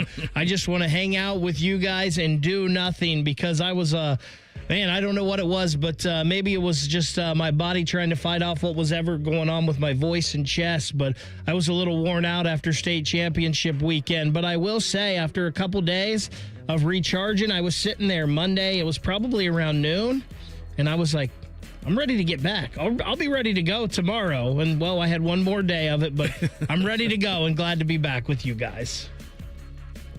One thing for me that's changed in the past, probably week in my household, is my dog, who, as a puppy, always slept with me when we were just me and him. Now that in the past week or so, he has decided that he is going to reclaim the bed. For about 3 years of his life, he had left the bed, go sleep on the couch, and he has since returned, and now it's me and my girlfriend and him in the bed. And let me tell you, the size difference when he was a puppy versus now, when he reclaims the bed, he's a basset hound, but he's a big boy. He weighs about 66 pounds. And he's just long and thick, and he's stubborn, so you can't move him. And so now that he's climbing back into the bed, I'm boycotting it. My girlfriend is she's encouraging him into the bed. No. And I'm pushing him away. I'm like, you know how long it took me to get him out of the bed? And now you're bringing him back in. We've slept in the same bed for 2 years. He has not came in once. And now this week, it was all one night. She decided to yell for him and say, hey, come in here. Come lay down. And since then, now he thinks it's his. It's horrible. Of course he's in there before me. What's his name? His name's Jim. That's a great name for a basset hound. Yes, That's a great job out of you. God, that's great. You got to tell Jimmy, look, bud, times have changed, man. You're too big. He's a big, like you're an adult dog now. You're 5. When you were a puppy, it was cute. It was just me and you. Sounds you're hot. a big boy. Oh, it's bad. Oh my gosh, yeah. God bless you.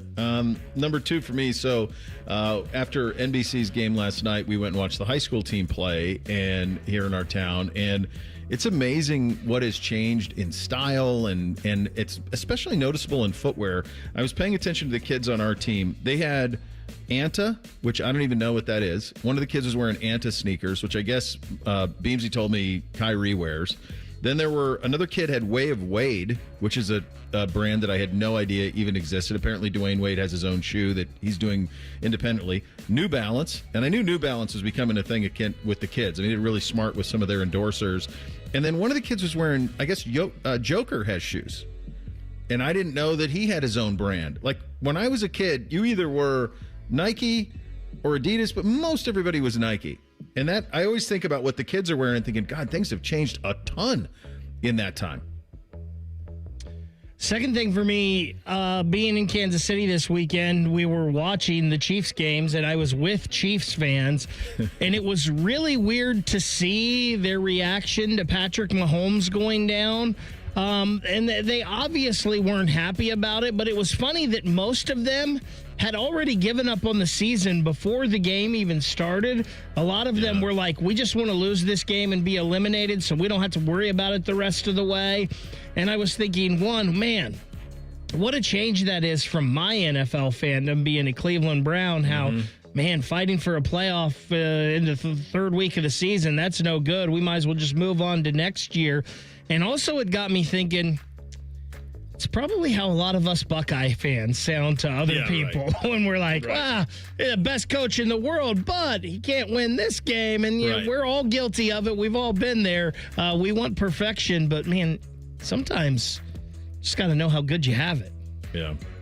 Next thing for me, I don't know if you guys have spent any time in store the past week or two trying to shop for Christmas. Last night, I did almost everything online, but there's one thing I had to get in store, and it just reminded me of how much I hate. And I used to love going to the mall and going and shopping in store, but now it is so foreign and terrible. Like, I felt awkward in there, like trying to get help. It was just a bad experience overall, and I'm going to skip it the next few Christmases, I think. We all forgot how to do that, haven't we? No time for 3 today. Enjoy your first Friday. Act accordingly. Rothman and Ice coming up next. Bishop and Friends right here on The Fan. An encyclopedic knowledge of sports and other random things you may or may not care about. I think I found my mentor. Rothman and Ice.